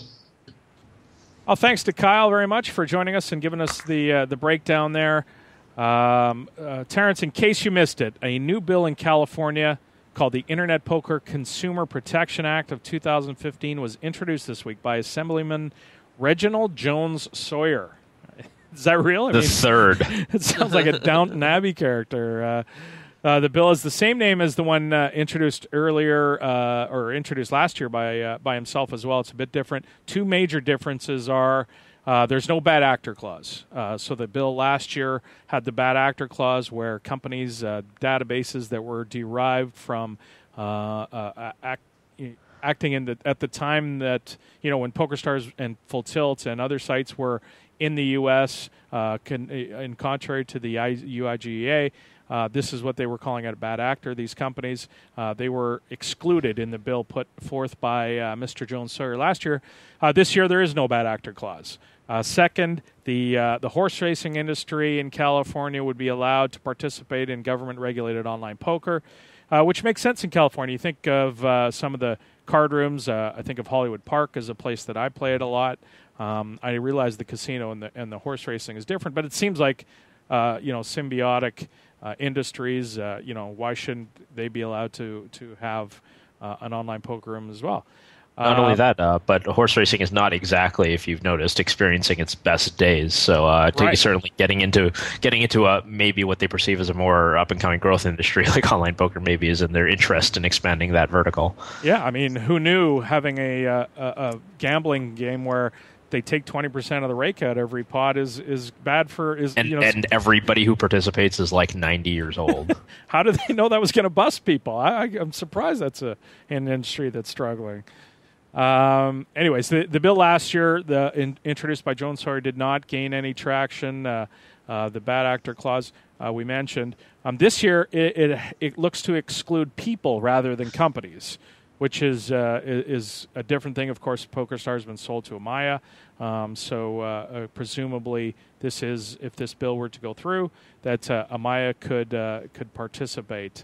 So since we're talking about this right now, why don't we bring in our resident expert on all things legislative, Chris Crow from the OnlinePokerReport.com is going to join us. Chris, welcome to the show. Always a pleasure. How are you guys doing? We're fantastic. We're all Skype now. We threw you for a little bit of a loop there. We used to do phone only, and now we've stepped into like the 19th century, and we're doing the Skype now. I'm happy to take that journey with you guys. It's a scary one, but I trust you. There's a lot of trust, so let's do it. I don't know if you guys saw, but there's this like new Skype translator out there that's supposed to be like the Star Trek Universal Translator. Obviously not as good yet, so we could actually start interviewing people in foreign languages on Skype soon. Oh, wow. Nice. So Chris, I hope you're brushing up on your Russian. Chris, I'm still trying to nail down my English, to be honest. We talked a little bit about it, Chris. This new bill in California, the Internet Poker Consumer Protection Act. I love these titles that they come up with, of 2015, different from last year's 2014. I want to get your take on it. My first question would probably be, there's been all kinds of sort of factions in California with who wants a bad actor clause, who wants this clause. They've been, sort of battling different Indians the card rooms. Different groups have wanted to be the ones to provide all the different sites online, but so they can't really agree. It's been a tough few years. Do you think Indian gaming is going to have a problem with the lack of a bad actor clause in this bill? It's very difficult to speak about Indian gaming homogenously. Certainly some parts of that community are going to have no problem with that whatsoever because they're involved in a coalition with Amaya and PokerStars.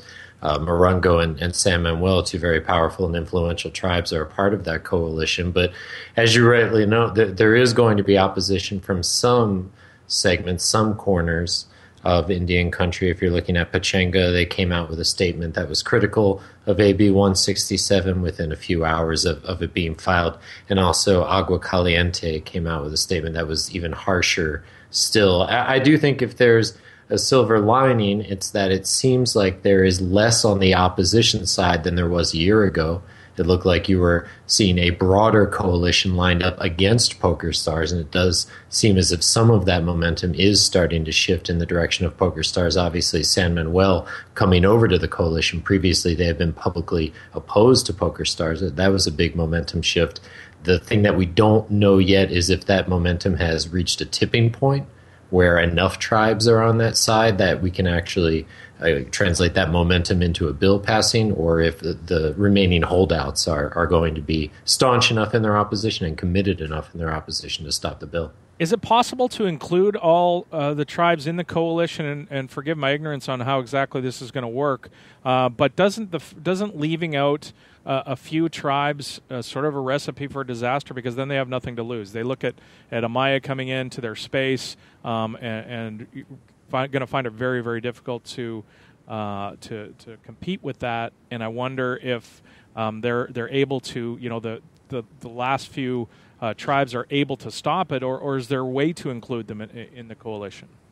Well, it's not really a matter of including them from a legislative point of view. It's a matter of including them as stakeholders. So sure. Pechanga, obviously very powerful. Rincon, relatively powerful. Agua Caliente, another powerful tribe. And if they put their minds to stopping the bill, they're going to be able to do that. Because remember what the situation is in California. If you think of the broad spectrum of lawmakers who are going to vote on this bill at some point, you've got a small percentage on one side that really want it. You've got a small percentage on the other side that are really opposed. And then you've got the fat middle. It's probably like 85, maybe even as many as 95% who just don't care one way or the other. This is not a core issue for them. So any reason to say no, whether that be the threat of spending against them in the next election, whether it just be the threat of any kind of political blowback, will be enough to keep them on the sidelines. So that's kind of the dynamic here. It's not so much that you've got a 50-50 split. It's that you've got this fat middle of lawmakers who don't really care, don't have a lot invested in the issue, and therefore are pretty easy to push one way or the other. What are your chances? What do you think the chances are of the bill going through? And if maybe it did and it had some revisions or some small stuff, but the main language kind of got through, what do you think the chances of this one getting through are? I think that there's a lot to like about this bill, in the sense that I believe this is the first time we've had a bill that both includes the racetracks and doesn't have any explicit bad actor or any UIGEA-based bad actor. And I think that's definitely a step forward. I think that the lack of resounding rejection of the bill from tribal country, obviously you're paying attention to what Pechanga says and you're paying attention to what Agua Caliente says, but the fact that it's a few tribes as opposed to, I think it was something like a dozen plus that were in the coalition opposing Pokerstars last year very publicly. So those are all bright points, but what's kind of emerging in California this year is an interesting subplot that didn't exist in 2014, and there hasn't been a lot of talk about it yet, but it could end up being the defining issue of the year, and that's this scandal that's brewing with a former high-ranking regulator within the California government who's now been accused by the Attorney General of basically using information that he had access to as a regulator to then benefit a card room that he went to work for as a compliance officer, and of not only taking information with him when he left to go to work, but continuing to tap the agency for confidential information that he should not have had access to about, these are all allegations, about an ongoing investigation that was into tens of millions of dollars of skimming at this card club. So this is a serious set of accusations, and the blowback for online poker basically goes like this. Again, remember our fat middle analysis. You have some lawmakers who really care, some lawmakers really oppose, but most, it's just not a big issue for them. If this scandal starts to expand and it starts to envelop the regulatory agencies that are meant to be charged with overseeing online poker, that's going to give a lot of those politicians in the fat middle pause about getting involved in this issue in the first place, because why are they interested in an expansion of gambling that's going to be overseen by a regulatory body that's under serious scrutiny from the Department of Justice and possibly even federal authorities, depending on how far this expands. So that's sort of the wrinkle. It seems like there's always a new wrinkle, yeah. California being California. And that in some ways is the wrinkle for 2015. Hasn't gotten a lot of talk, but there's some really good writing about it over at pechanga.net, Victor Roca's site.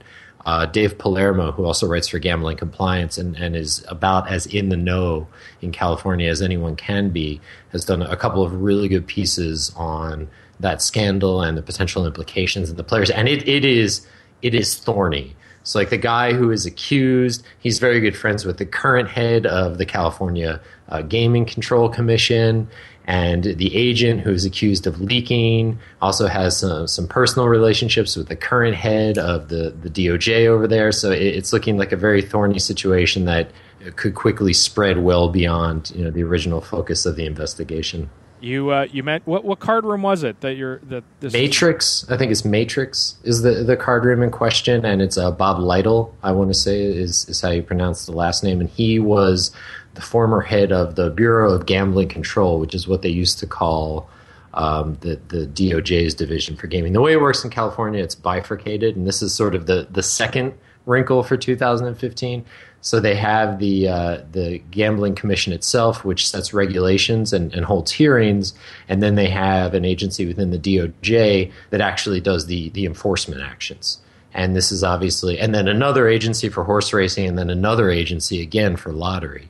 And one of the things I saw the other day was Mike Gatto, who, as you know, has sponsored AB9, the other online poker bill in California.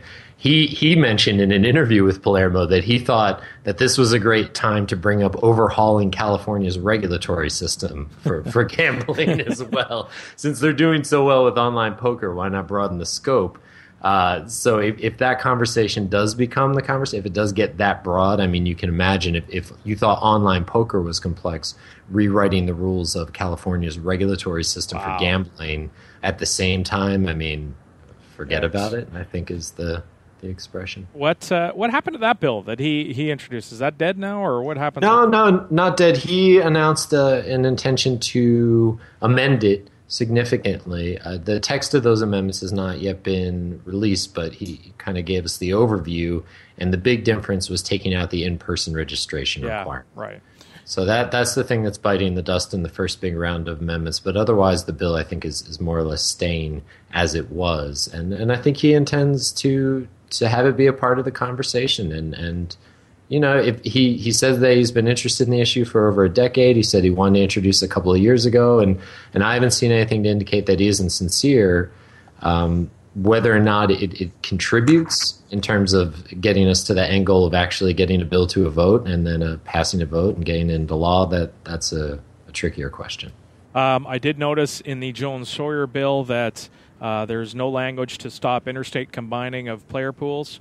No. So they will be available to combine with other states, which is definitely a positive of that bill. I like that. And the other one was I noticed players playing on unregulated sites will be guilty of a felony.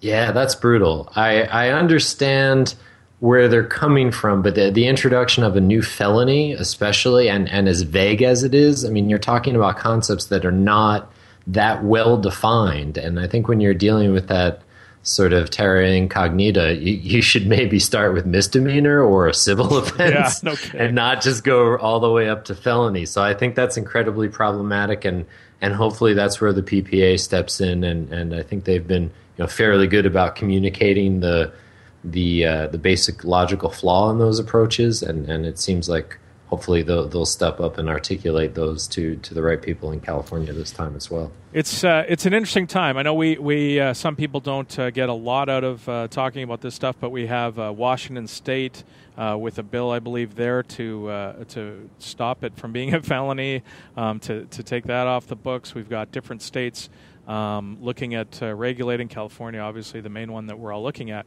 and then we've got the federal level with more concerns about Sheldon Adelson taking his money and everything else, his influence to re-up his efforts to stop online gaming on a federal level. So all kinds of interesting stuff going on, Chris. Appreciate your time a lot. And if you want to read more of Chris's stuff, it's onlinepokerreport.com. And his Twitter handle is @OPP Report. Is that right? Just OP Report. OPP Report. Yeah. The naughty by nature. OPP actually means something different. Yeah. Yes, that would be great. You're probably going to have to get both of those now just to redirect some traffic. But appreciate it a lot, Chris, and we'll talk to you soon. Always a pleasure. Looking forward to hearing the rest of the show, guys.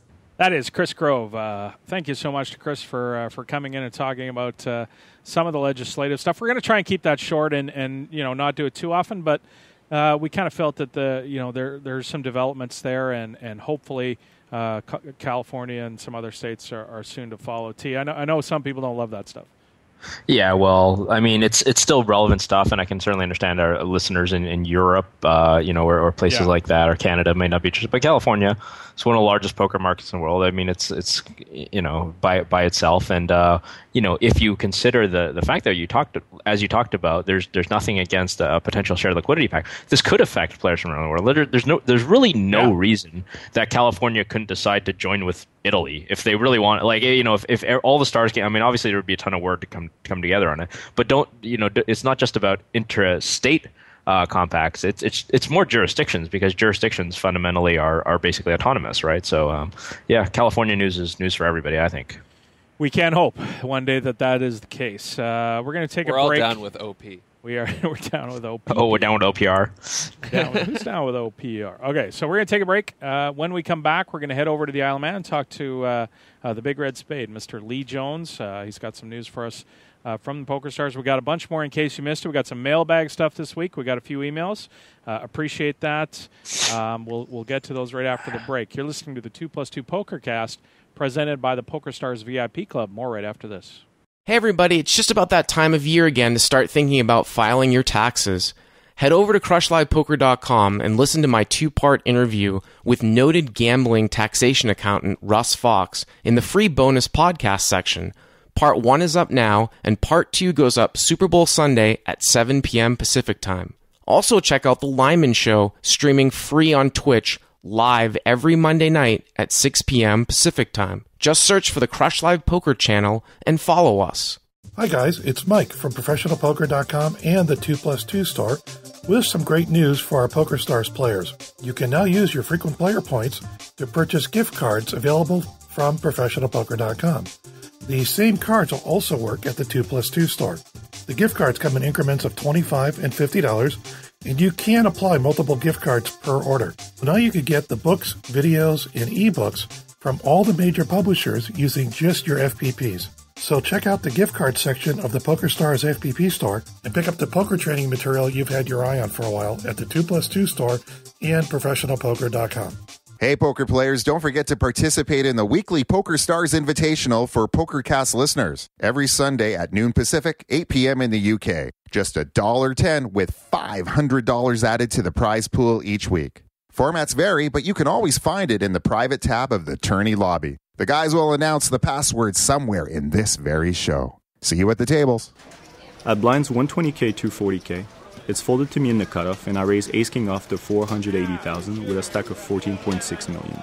Button folds, and the small blind 3-bets to 1.25 million with an effective stack of 8.9 million. I've played with the guy some in previous days. I felt he wouldn't flat call many hands from the small blind and was capable of getting out of line pre-flop. I 4-bet to 2.15 million with the intention to call his shove. He went all in, I quickly called, and he also had ace-king off. The flop came down with 3 clubs. I had the king club, but he had the ace of club. The turn was another club, and I doubled him up. Team Pro Online's Marc-Andre French Dog Ladouceur is a Supernova Elite VIP. This is the 2+2 PokerCast, presented by the PokerStars VIP Club.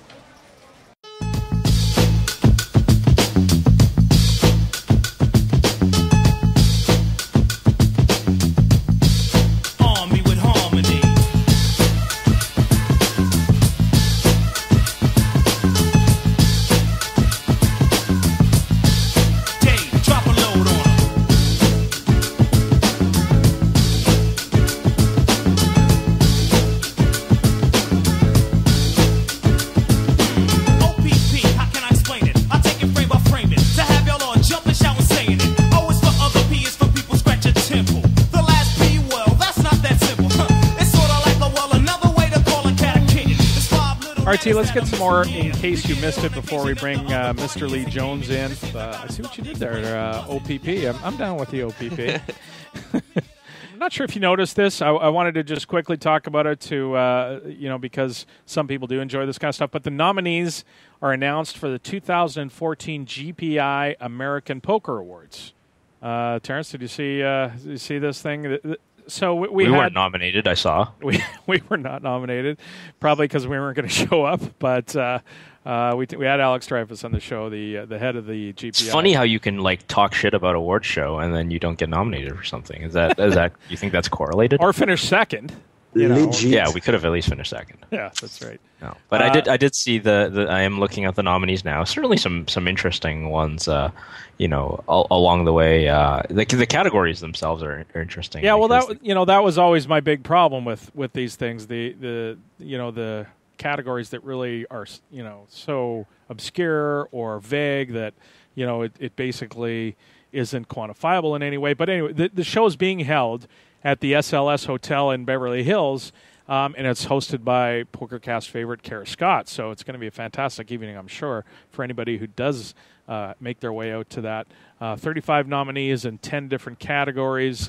The categories are Tournament Performance of the Year, Breakout Player of the Year. That's the one I always have a problem with. Like, what? No, I think Tournament Performance of the Year is a weirder one because you're talking about one tournament, right? Like, yeah. So I feel like Breakout Player of the Year, well, it's obviously like Dan Coleman and it's not close, but even like I see what you're saying, but like Tournament Performance of the Year, like I don't know, but like anybody who's ever won a major poker tournament just ran like God and also made like good decisions. So how do you kind of judge between like who played the best in that performance? Yeah. I don't really. One of the nominees is Mark Newhouse, which is, if you take both tournaments into context, you can say, wow, that run by him finishing 9th in the main event is fantastic. Yeah, it's like accomplishment. It's an accomplishment. It's not a performance. But it's a 2-year accomplishment. It's not also that. Finishing 9th in any 1 year is cool, in the main event, but is it Tournament Performance of the Year? Well, only because of last year, right? So it's, again... Right, and also, do we know that, like, Mark Newhouse played better than the guy who finished, like, 12th or 7th? Like,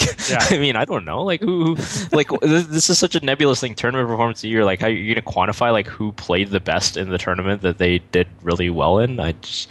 and Dan Coleman's nominated for the Seminole Horror Rock, winning that tournament, which was one of the 4 gigantic tournaments that he won that year. So, like, how did you decide that was the one? Well, that was the Dan Cole. He played okay in the one drop, I guess, but this is in Florida, he really brought his game together. It makes no sense. Yeah, people are probably sick of us whining about this, but event of the year over 2,000, event of the year under 2,000, industry person of the year. Those are all okay by me because I think you can not objectively, but you can kind of quantify. When I talk about the Aussie Millions, it was a well-run event. I think players can have a voice into like, I think this event was run well. I think this event was run poorly. So those ones I don't have a problem with. And the industry person, well, the things that these people do are a fairly public thing. Yeah, poker media content of the year, charitable initiative of the year, poker innovation or initiative of the year. Media Person of the Year, and 2014 Poker's Best Ambassador, which you mail into Dan Cates to get your vote. Daniel Jungleman Cates would not be on that list. They should be though, right? That should be actually one of the categories. Biggest jackass performance of the year or something like that, right? That would be great. Yeah, Dan Cates throws his cards like such and such stiffs all of his backers. Like, this guy's caught with whole card cheating. Okay, we should do this. This should be our thing. Why isn't this our thing? We should have the all right, anti-poker awards of the year. That should be our thing. Yes, let's do it. I'm down. What are we doing for the rest of this year? Well, maybe we'll figure something out. Maybe somebody out there listening can give us a format. Maybe we could the greatest hits. Yeah, that would be pretty. The greatest misses. In case you missed it, one David Sklansky live streams poker on the 2+2 Twitch channel. I did miss it, and I'm so mad at it because I was actually playing when this was happening, and I was trying to get it on my phone while I was playing, while I was doing it. But my phone, the connection wasn't fast enough, or my phone wasn't loading it fast enough. I'm upset I missed it. So please tell me, give me the trip report. So the 2+2 Twitch channel that we've run, Ross has done some streaming on the Invitational. Yeah. The next morning, a whole bunch of people, because I streamed the next morning. And like 20 people came into the chat, and they're like, "You're not Sklansky." Well, you know why? Because they have alerts set to so when somebody plays. Yeah, and then somebody called me Dutch Boyd. They said I was stealing the 2+2 name. That's awesome. So David Sklansky hops on, and he was playing some low limit cash and some MTTs on WSOP.com. He's located in Reno, and I guess Mason asked him to head on over to the Twitch page, and Professional Poker went up there to try and get him set up. It reminded me of every time that my mother or some older relative needed to have a computer set up for them or some sort of instruction on how to get this thing going. He isn't exactly a computer genius as far as, he's a math. Which is surprising given that he's a mathematical background guy, kind of a nerd. You would think that he would have that shit together. But. Yeah, and he doesn't. And nor does he have the presenting. He's on there. And while he's playing in the game, he's very good with explaining his thought process. A lot of people took some of his plays to task. He open limp behind a couple of limpers with 2 kings in a cash game. People had issue with that. He completed. I think he flatted in the small blind with 2 jacks in a cash game after. He's definitely unorthodox. I mean, I've definitely seen him do stuff exactly like what you're describing whenever I've played poker with him live. So yeah, he does. He's a very unorthodox style. He believes in a lot of limping with big hands and then re-raising it when it comes back around to him, and kind of the nobody will see this coming kind of play. So right. Yeah. The best part about it though is he had his parrot on his shoulder, and I don't know if you've seen his parrot in the pictures before in NVG. He's posted pictures before of his parrot and his cats all getting along. So he's got one parrot sitting on his shoulder. He's got a cat standing on the back of his chair, and all this kind of stuff's going on. People are in the background, etc. It was just sort of this window into the eccentricity that is David Sklansky. One thing that I wish I could rip the audio. I'll try and go back and find it, but he gets kind of frustrated with people in the chat. Because he reads the chat. People are he's reading the chat. People are being jerks, and he's like, "Oh, can only the smart people talk, please?" Yeah.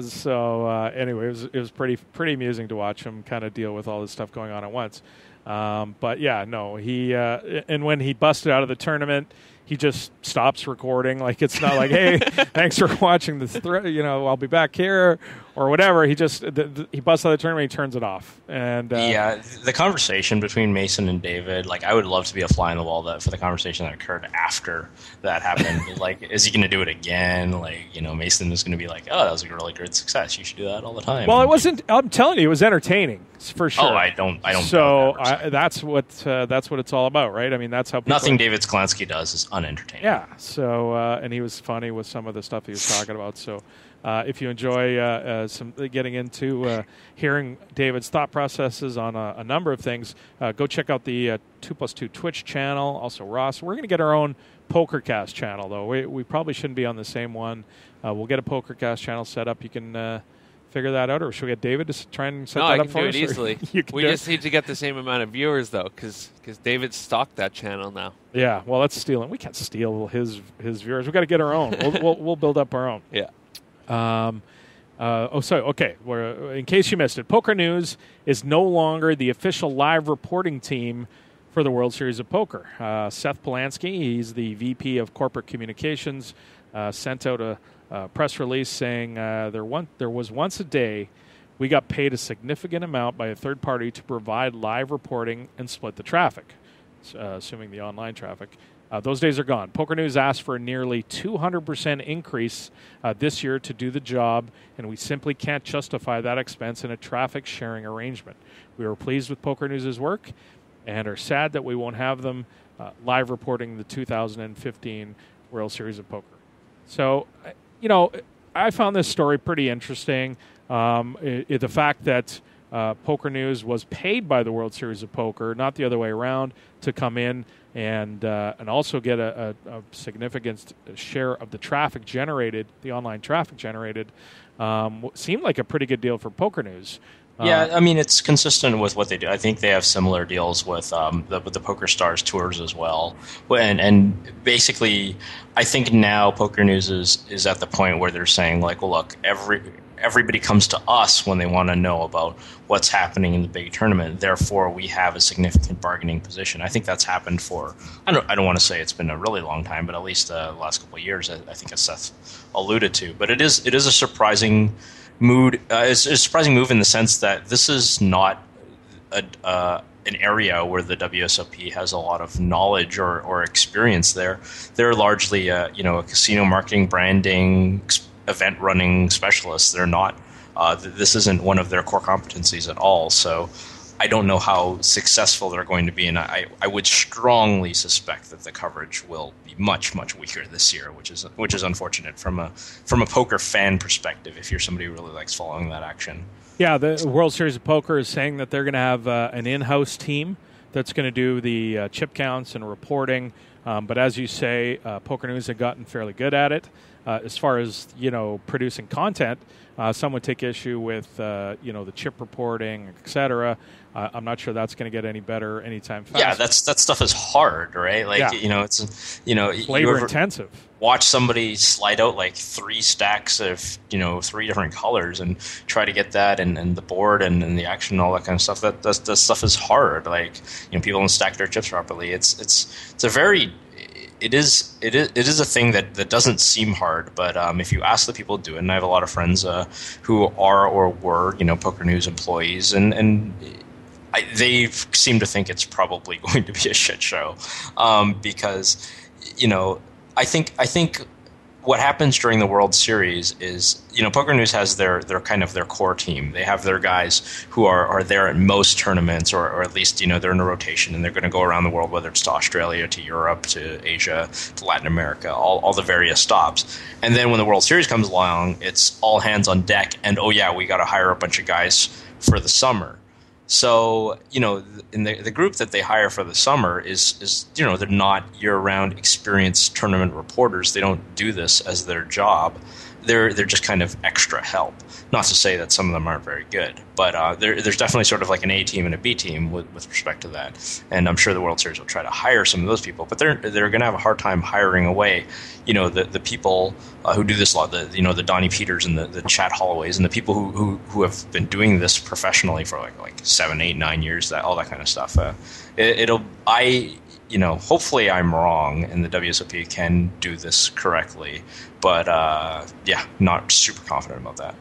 No, I agree. I think they're going to have a hard time getting those people that you mentioned, and in fact, likely not going to happen. So, who are they going to get? Who knows? I guess we'll see. Maybe they can find some people that have done it in the past that are going to be able to do a good job. I don't want to doom them before they start, but here's hoping that we get good coverage. I'm sure a lot of the PokerNews is still going to be there, providing content for everybody online, videos, that kind of thing, stories. So, Bluff Magazine obviously is going to do some stuff as well that they always do.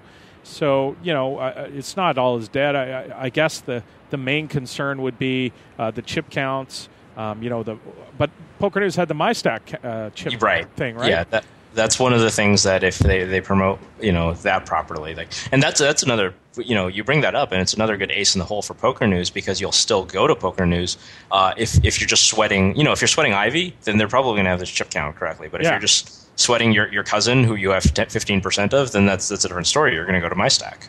Right, or his Twitter, which is probably more accurate than anything.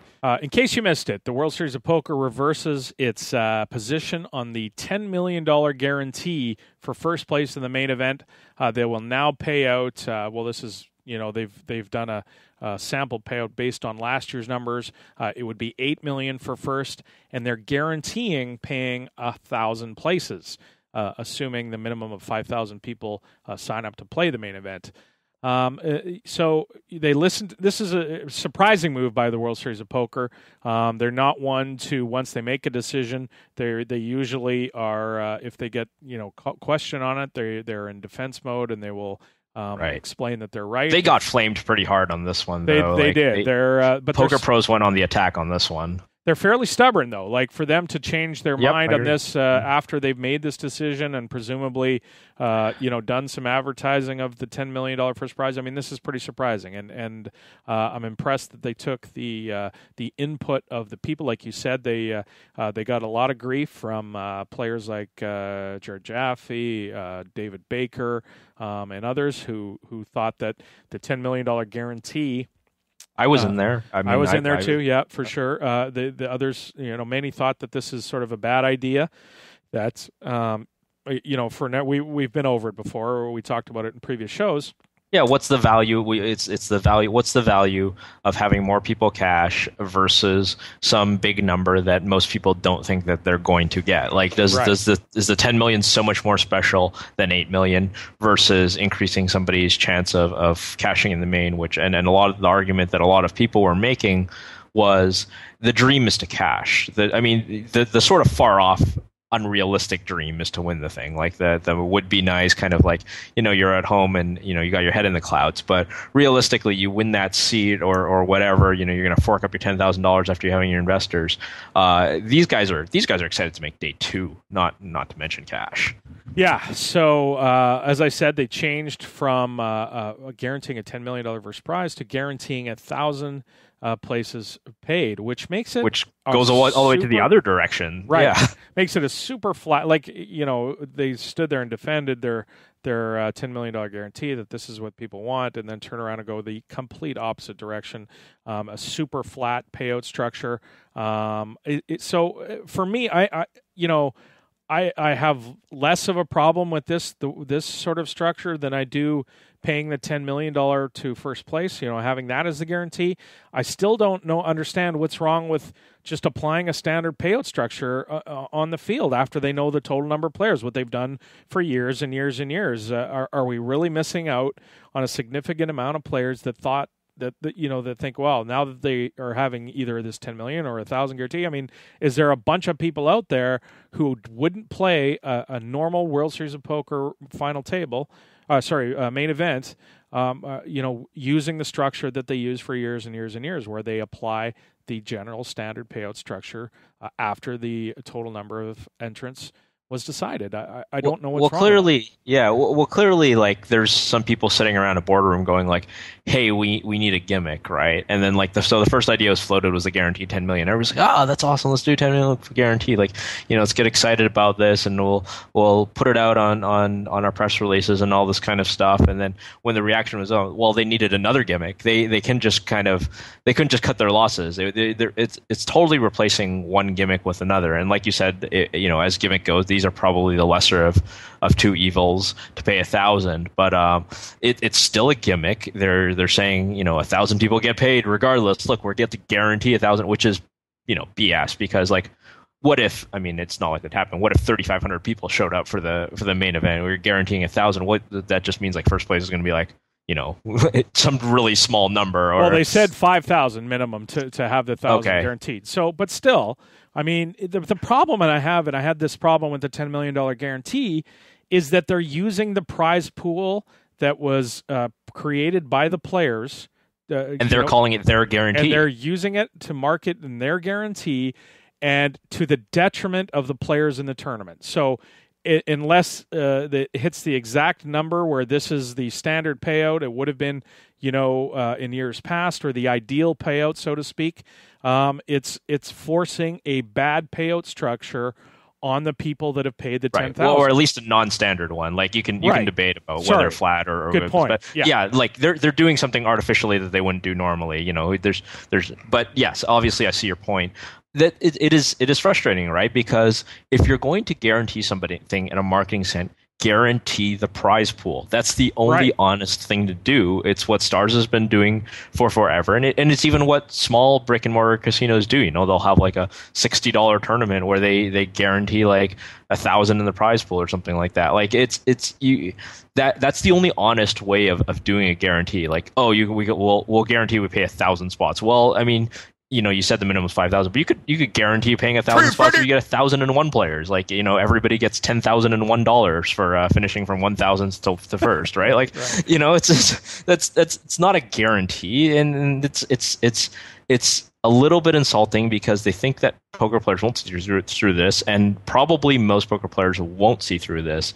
It's only the kind of savvy ones that think about it, and I don't know how much the WSOP cares about those people anyway.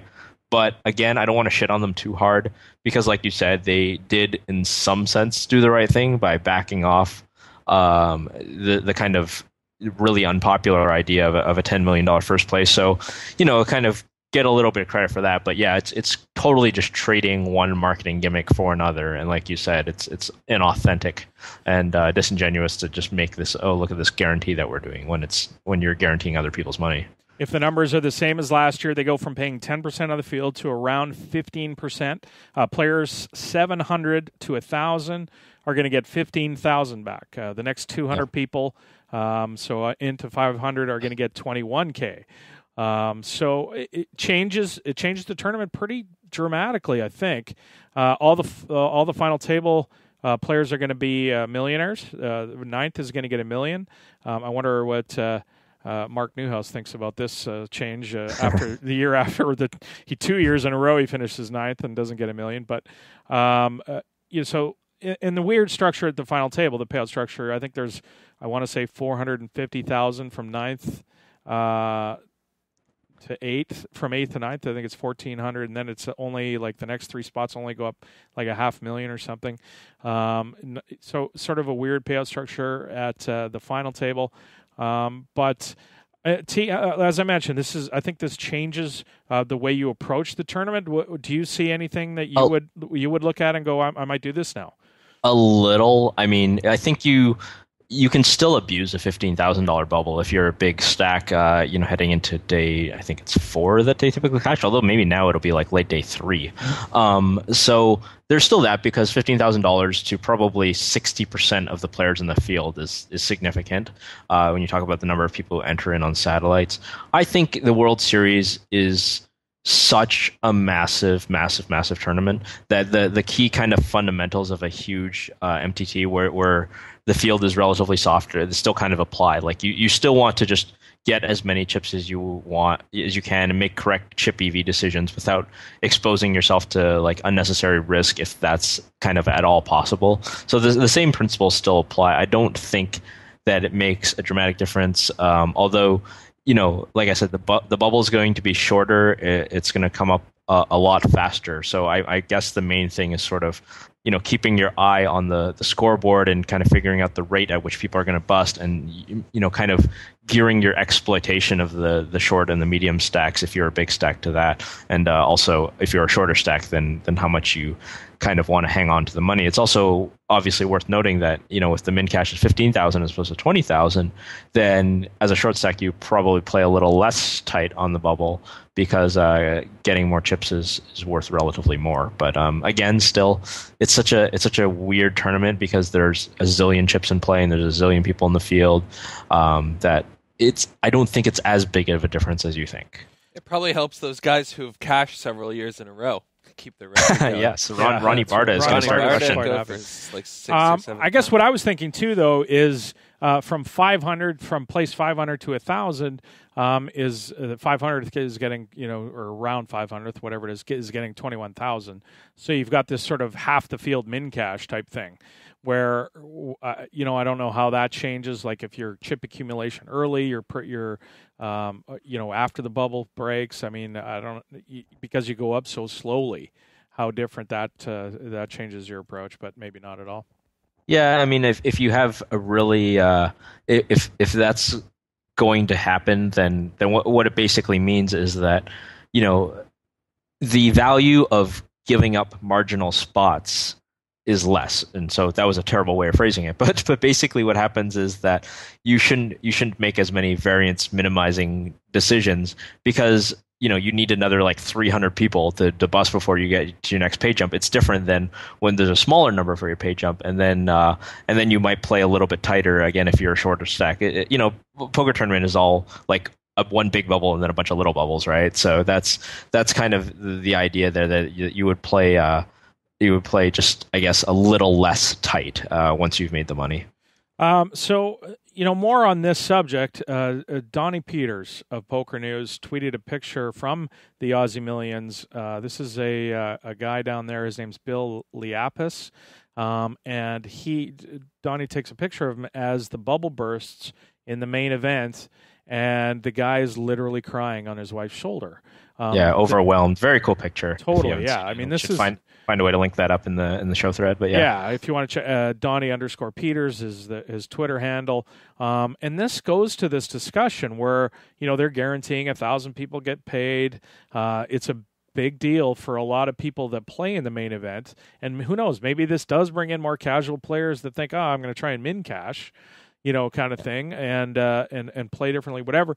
But those people are out there, and Donnie took a picture of this guy. Yeah, and it's not. Like we said, it's a great picture, but it's not really the idea of my chances are 1 in 5, 1 in 6, 1 in 7, as opposed to 1 in 10. That I don't think that actually incentivizes people to play. But what happens is you are going to have more people who cash and have that experience. And so when we roll around for the 2016 WSOP, you've got an extra couple hundred people who cashed who otherwise would have bubbled, who had made it deep on day 3, or early on day 4, took a bad beat, and they decide that this year they're not going to come out, or they invested their $10,000 and they're just like, this is my one shot. I've always wanted to do this, but if they min cash it and make it to 15, maybe they'll play again next year. So I don't really see it necessarily having a big impact on the numbers this year. But when you're talking about the next year and, sort of the ongoing growth of poker generally, which is a topic that we talk about a lot, I think that is really significant if you're going to talk about, 1,000 people having this experience as opposed to like 700. Indeed, sir. So that puts that one to rest. Terrence, I know you're playing hurt. Why don't you take a quick break? I'm going to head over and talk to Lee Jones in the Isle of Man. Hey, Lee, welcome back to the show, sir. Hey, thanks. It's good to talk to you again, Adam. Indeed, it is good to be talking to anybody. We are talking, however, about TCOOP. We are winding down, I believe. This poker series, tournament series, is coming to an end. I believe the main event, $700 buy-in, is Sunday. And that's right. It's been pretty successful. The 2015 version, some guarantees have been blown out of the water. I think the very first one narrowly missed the guarantee, and I believe the very small $50K guaranteed limit stud just missed. But other than that, pretty good success for this version. Yeah, I think it has been very rewarding, and we missed a couple, but it's kind of the dead of January, although the main event is literally on February 1st. There's I think there's a certain post-holiday kind of letdown in the community and so on and so forth. But, it's a great event, and we are doing well with the things. And as you mentioned, the main event coming up on Sunday, it's $700 buy-in, $2 million guarantee, and first prize is guaranteed at $300K. And, we were talking before we got on the air about how it's not going to be one of these slogs, a long day journey into night of trying to win, make the final table or even the cash, right? I mean, somebody's going to win that money. I think probably 7 or 8 hours to get there.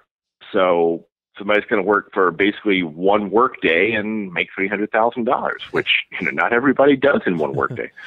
So that's the difference there. When you guarantee a prize pool total and a first prize, and we were talking earlier in the show, Lee, about the World Series and how they're using sort of the players' prize pool to use for a guarantee for marketing purposes, whether it's a $10 million first prize or guarantee paying 1,000 spots.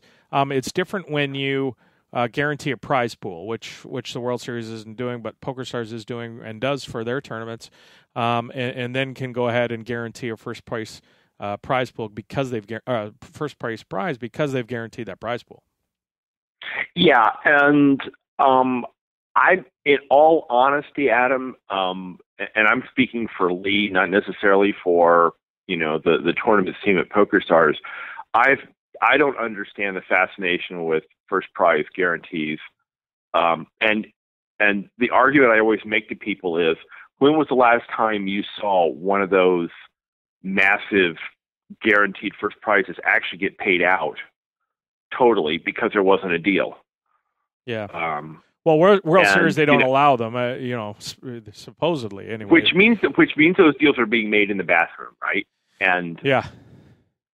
So, the poker world is, with all due respect to Seth Polanski and his operation, you can't prevent poker players from talking to each other, and they're all sitting there.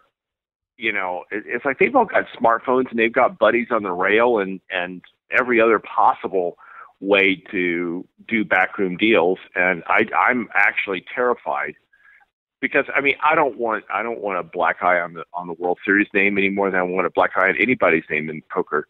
But I'm terrified that there's going to be a big scandal over a bathroom deal gone bad.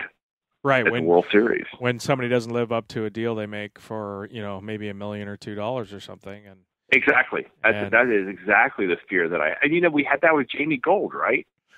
Yeah, I think that was different in that Crispin, he had half of his action because they won the seat from Bodog for some nebulous sort of a promotion or something. And then, we did have that court case, as Crispin wanted to get his half of the money. And Jamie was saying it was for tax reasons, et cetera. But you make a good point. And when you push deals into the bathroom or under the table, you bring all kinds of issues into it. I don't understand. I'm sure, they might have a reason why they don't allow them. I don't understand it, but, well, I'm sure because they want to hand somebody a big giant rubber check for, not a rubber check, but a plastic check for $10 million, right? And my feeling is that when you're guaranteeing $2 million, like we are for TCOOP final event, it's like my general gut, again, and this is Lee, and I'm not the guy who makes these decisions, but my attitude would be just let first place organically fall out. Yeah. And whatever it is, that's great, and we'll just roll we'll just turn the crank of the magic software that produces tournament payouts and see what first prize comes out to be. It's still going to be a big number for 8 hours of work. Yeah, no question. But anyway, and we've got the high roller, and it's also on the same day. That's a $2,100 buy-in if you want to swing a little bit bigger. And it's got a $1.25 million guarantee on the prize pool.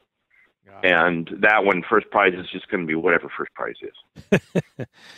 Yeah, so you just set your normal payout schedule to after. And speaking of getting your way into these events, needless to say, we have a gazillion satellites running, right? Sure. But we have kind of an interesting satellite format that are running for them, and they're called deadline satellites. And what those are satellites that are scheduled, like how the like sometimes at the World Series, they'll have things where people are just like the last seconds before registration ends. Oh, they cut They're cards. All throwing $1,000 on the table, right? Yeah. And it's just basically they just essentially high card for $10,000 in a seat.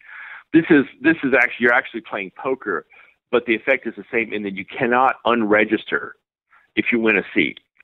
It's like when you win a seat, you're just blasted directly into a seat in the target event. And there you are. So check out those. If you really want to spin up your $5 or $10 or whatever into a seat at the $700 main event or any of the other TCOOP events, you can do that. Just if you sign up for a deadline satellite, just be aware that you may have parked yourself in a chair for a while. We are coming off the signature event of Pokerstars on the tournament calendar, the live tournament calendar. Of course, talking about the PCA. You were down there. What can you give us your wrap up of the fine event down there? Well, yeah, I'll give you mine. What would you say were the top couple of things that you guys talked about? So I don't repeat anything. Well, we've touched on a lot. We did an entire wrap up of pretty much everything that went on down there. So we might have talked about things. I would say the things that really knocked me over were Ronaldo's deep run. Yeah, of course. And it was so funny because like some of the Pokerstars execs were saying to me, like he got down to 5 tables and then 4 tables. and the execs were like, can you make the final table? I was like, well, anything could happen, right? Of course. I mean, if he gets kings and the other guy gets queens, yeah. Yeah. But, it's just, you just can't, I mean, he's a really super sweet guy. And that was one of the things that I was sort of really amazed by, was he seemed to be a genuinely lovely guy who really appreciated the attention, had enjoyed the community. He just liked being part of the whole thing. But, when the people were saying to me, well, could he make the final table? I'm like, okay, that's really a long shot, folks. I mean, him being where he is a long shot. But him going super deep. But it frigging broke the internet in Brazil. Yeah, can you imagine? I mean, we talked about it on the show. We often talk about things. Would they be good for poker? And Ronaldo, even making the final. I'm gonna go out on a limb, Adam, and say yes, this one would be good for poker. Yeah, no question. It already was good for poker, just because he cashed. Yes, exactly. And I mean, like South America went berserk. Yeah. Had he made the final table, I just don't. I mean, there's no telling what the numbers would have been. The other things that were interesting, we did a seminar. It was private. It was just open for media and a few friends of the family. But it was a discussion about the evolution of poker, and that was actually really interesting. We had Jim McManus, obviously the author of Positively Fifth Street and Cowboys Full down there, and Jason Somerville on the panel, and Barry Greenstein. And just some really interesting things that came out of the whole discussion about, like how Hold'em got invented, because basically you had a bunch of 7-stud players, and they had more guys that wanted to play than could play 7-stud because they'd run out of cards. Nice. And then they had sort of said, oh, well, we have, we could do this, we've seen this community card thing. We could kind of expand the community card idea so more people could play. And, oh, wait a minute, we have a game called Hold Me Darling. And that eventually got translated into Hold'em. So, yeah, it was a lot of fun. Steve O'Dwyer, yep, he is just off the charts. And he continues to put up those results. And I honestly, if Steve O'Dwyer wanted to make the most money, I think what he needs to do is just get out of poker and go work for Jason Strasser or somebody like that, right? And start he's clearly just the guy who makes really, really good decisions in high-pressure situations. And I think he could probably add a couple of zeros to his annual income working at Wall Street. Doesn't get to sleep until noon, though, unfortunately, with that gig. Yeah, well, I mean, he'd have to, the backpack would probably have to go. Indeed. I don't think Jason's going to put up with that. But a great champion for PokerStars is one of their flagship tournaments, multi-table tournaments to have. Indeed. And he's on an amazing run, too. I wanted to get to some VIP Club Live stuff, because I know you're the guy to talk to over there at the Isle of Man, one of the head cheese guys over there. I hope we can talk you into bringing us over to one of these VIP Club Live events. There's some. I want to go over the schedule here. Just if you want to have some amazing cities in the world, if you want to tour around, get to some of these parties. Amsterdam, March 7th. Love Amsterdam. Fantastic place to go. Sofia, Bulgaria. And by the way, yeah, we should point out that Amsterdam, I know it's got a reputation, the red light district and smoking pot and all this other stuff. I am a customer of neither the red light operation nor the quote coffee shops. And Amsterdam is still one of my favorite towns. It's a fantastic place. It's just beautiful. The people are lovely.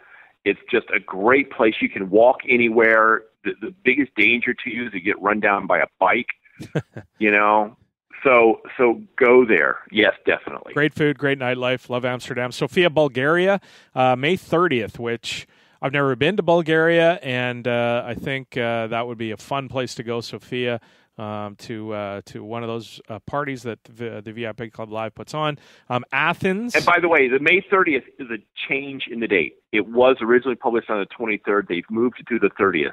So mark your calendars appropriately. Or else spend an extra week in Sofia if you've already booked your flight, which wouldn't be so bad. There you go. Athens, September 5th. Never been to Greece. Would love to go to Athens. And Florianopolis, Brazil, November 14th.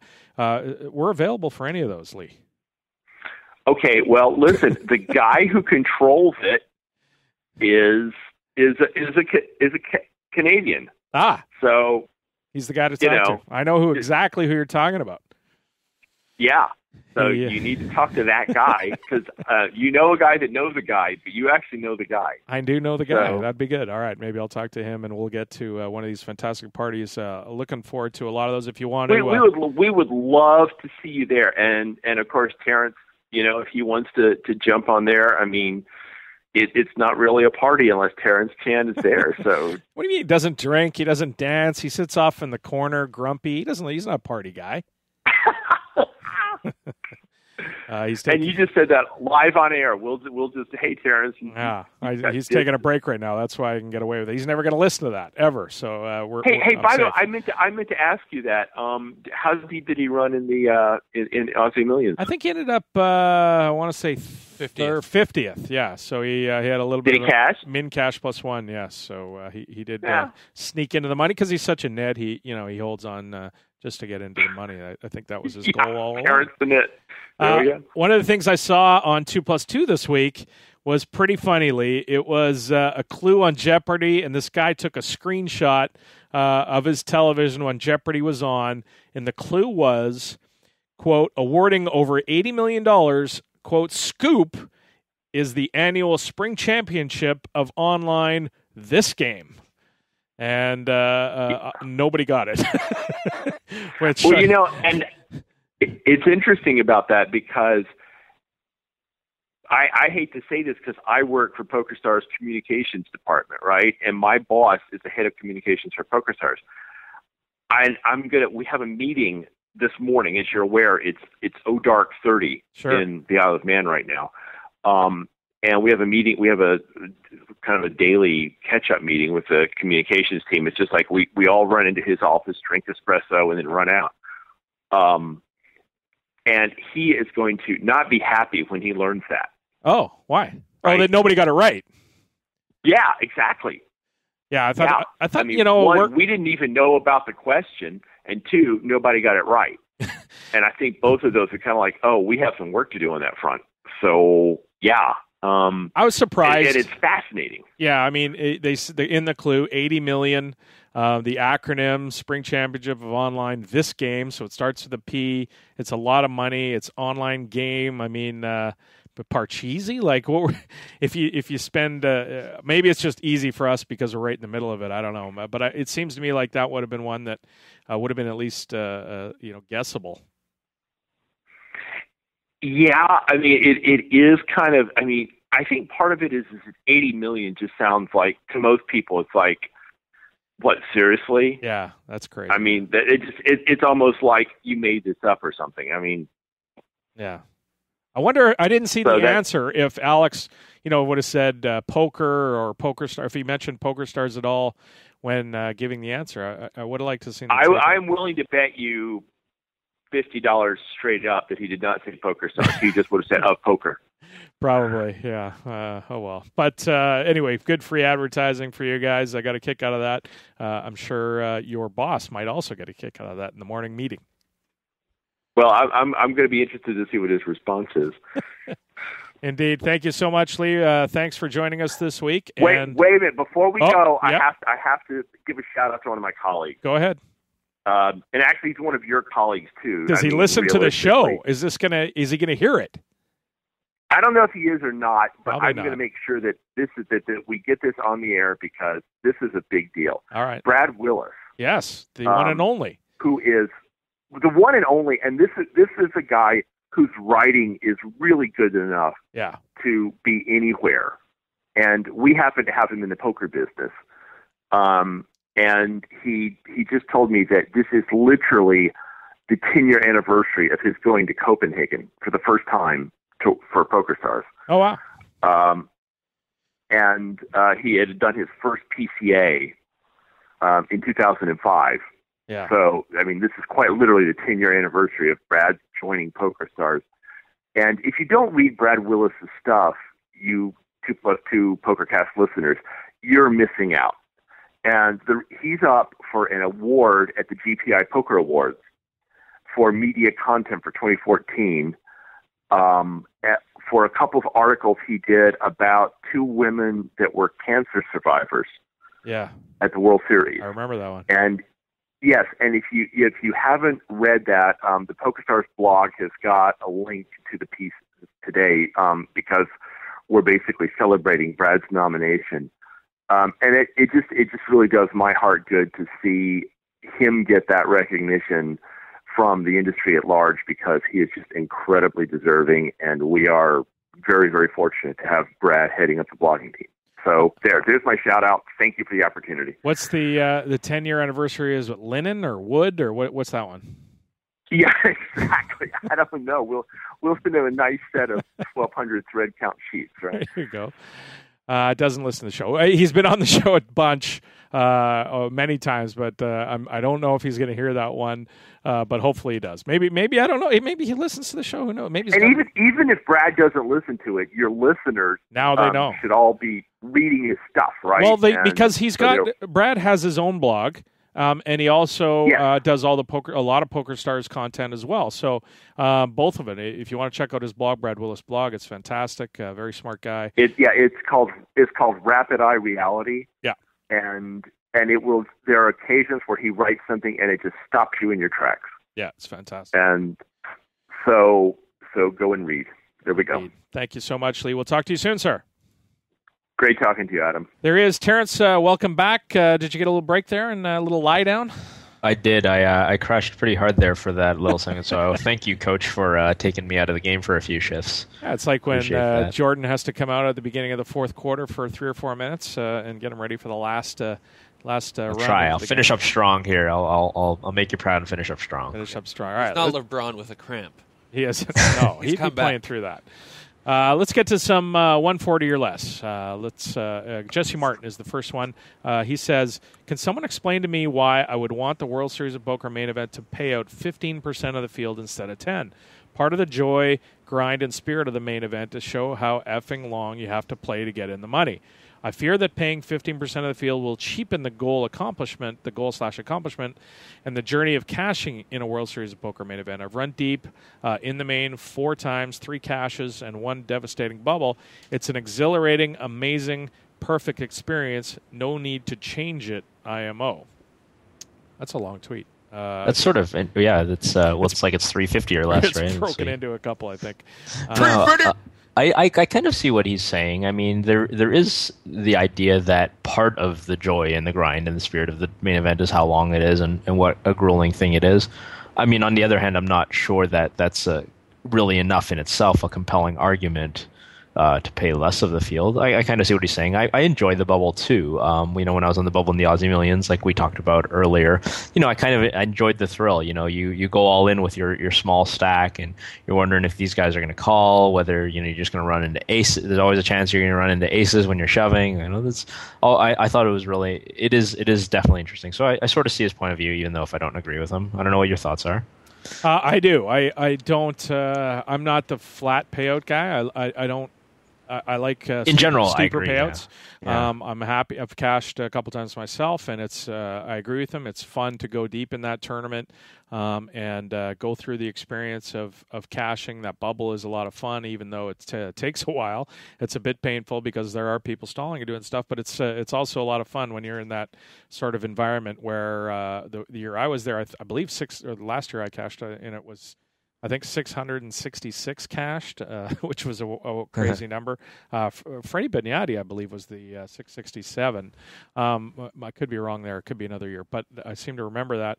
But it was crazy, and the jumps and down for Choi. Is that going to happen when it's a $15,000 payout versus a $22,000 payout or whatever it was? Probably, I guess. But yeah, it will. Yeah, I guess it will. There'll just be more people in the room when it happens. So, I don't know. Those guys would have a better idea than I am.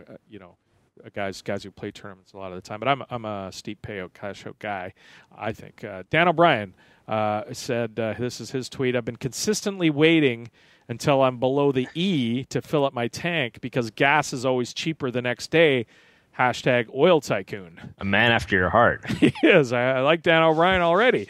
Of course, he's talking about the fact that gas prices are dropping through the floor, and every day it goes down and down and down. But hey, he's weren't we supposed to run out of oil? What happened to that? I was pretty sure 2015 we were supposed to run out of oil. So I guess that hasn't happened yet. That's not happening anytime soon. Turns out that technological progress has something to say about that. So I added in a tweet. This is Jesse MacKenzie, Twitter @OnTheMac, and he went deep in the main, and he's referencing Timex Mike McDonald. He says, "On break, just saw Mike McDonald 89 staring himself down in the bathroom mirror. Not sure who wins." I loved that. And if you ever played with Timex, obviously he's infamous for the stare. Yeah. That was funny. And then the last tweet I wanted to get to was self-congratulatory, my own. Did you see, either of you guys, I guess, my tweet about... I think I saw. Massages and chefs? So I sort of had the idea. So my girlfriend asks me, one night, if money were no object and I were just, it was no thing, like, would I prefer to have a 24/7 like world-class chef or a 24/7 world-class massage therapist? Wow. And I kind of couldn't figure that out, so I was like, I should take it to Twitter. Now, I ended up putting up a poll on Twitter. First of all, I guess before we get to that, what's your thought on that? I love both things so much. Of course. I've never seen a guy get so many massages when we were in Hong Kong. I'm leaning towards food, but it's tough. It's close. A world-class chef, you say? Yeah, not somebody making like whatever... macaroni and cheese. Like this is a real super chef. Yeah, the best chef you can think of. I stipulated in the poll that you have to pay for your own, materials, right? So, you don't just get to eat like the best of the best thing every day. But whatever you pay for, he's going to make it into the best thing that you could possibly make. Okay, I'm going the chef. Yeah, I mean, I think I can get massages, pretty decent massages for from anywhere in the world. But if I have one of the best chefs in the world cooking my food, I'm going food. Okay. Most people agree with you. Currently, the poll stands at 36-26 in favor of chef. I am very strongly in the massage camp. Wow. Yeah, I mean, like the thing is that people are a lot of people are saying, well, you can only get one massage a day, but you could have like 3 meals a day. I don't think that's true at all. I think you can get like a 10-minute massage before you get your feet rubbed before you go to sleep at night. After every workout you get, just in the afternoon for your nap. Like you would be abusing this thing all the time. And yeah, you'd have a chef making amazing food for you. But I'm just in pain a lot these days. I'm active, I'm in sports, and I think maybe that sways it a little bit. But I thought it was an interesting debate. There were so many people taking up such strong positions, and so like even though I don't disagree with you, I can't tell you you're wrong. I feel like it's a personal preference. But there's a few arguments too. I think it's also like you mentioned you could go any city in the world and find a massage, but there's no like Yelp for massage. Like you ever had a bad massage? It sucks. Oh, it's terrible. Yeah, it's a waste. Yeah, it's not only bad massage doesn't do anything for you. It's a waste of an hour and $100.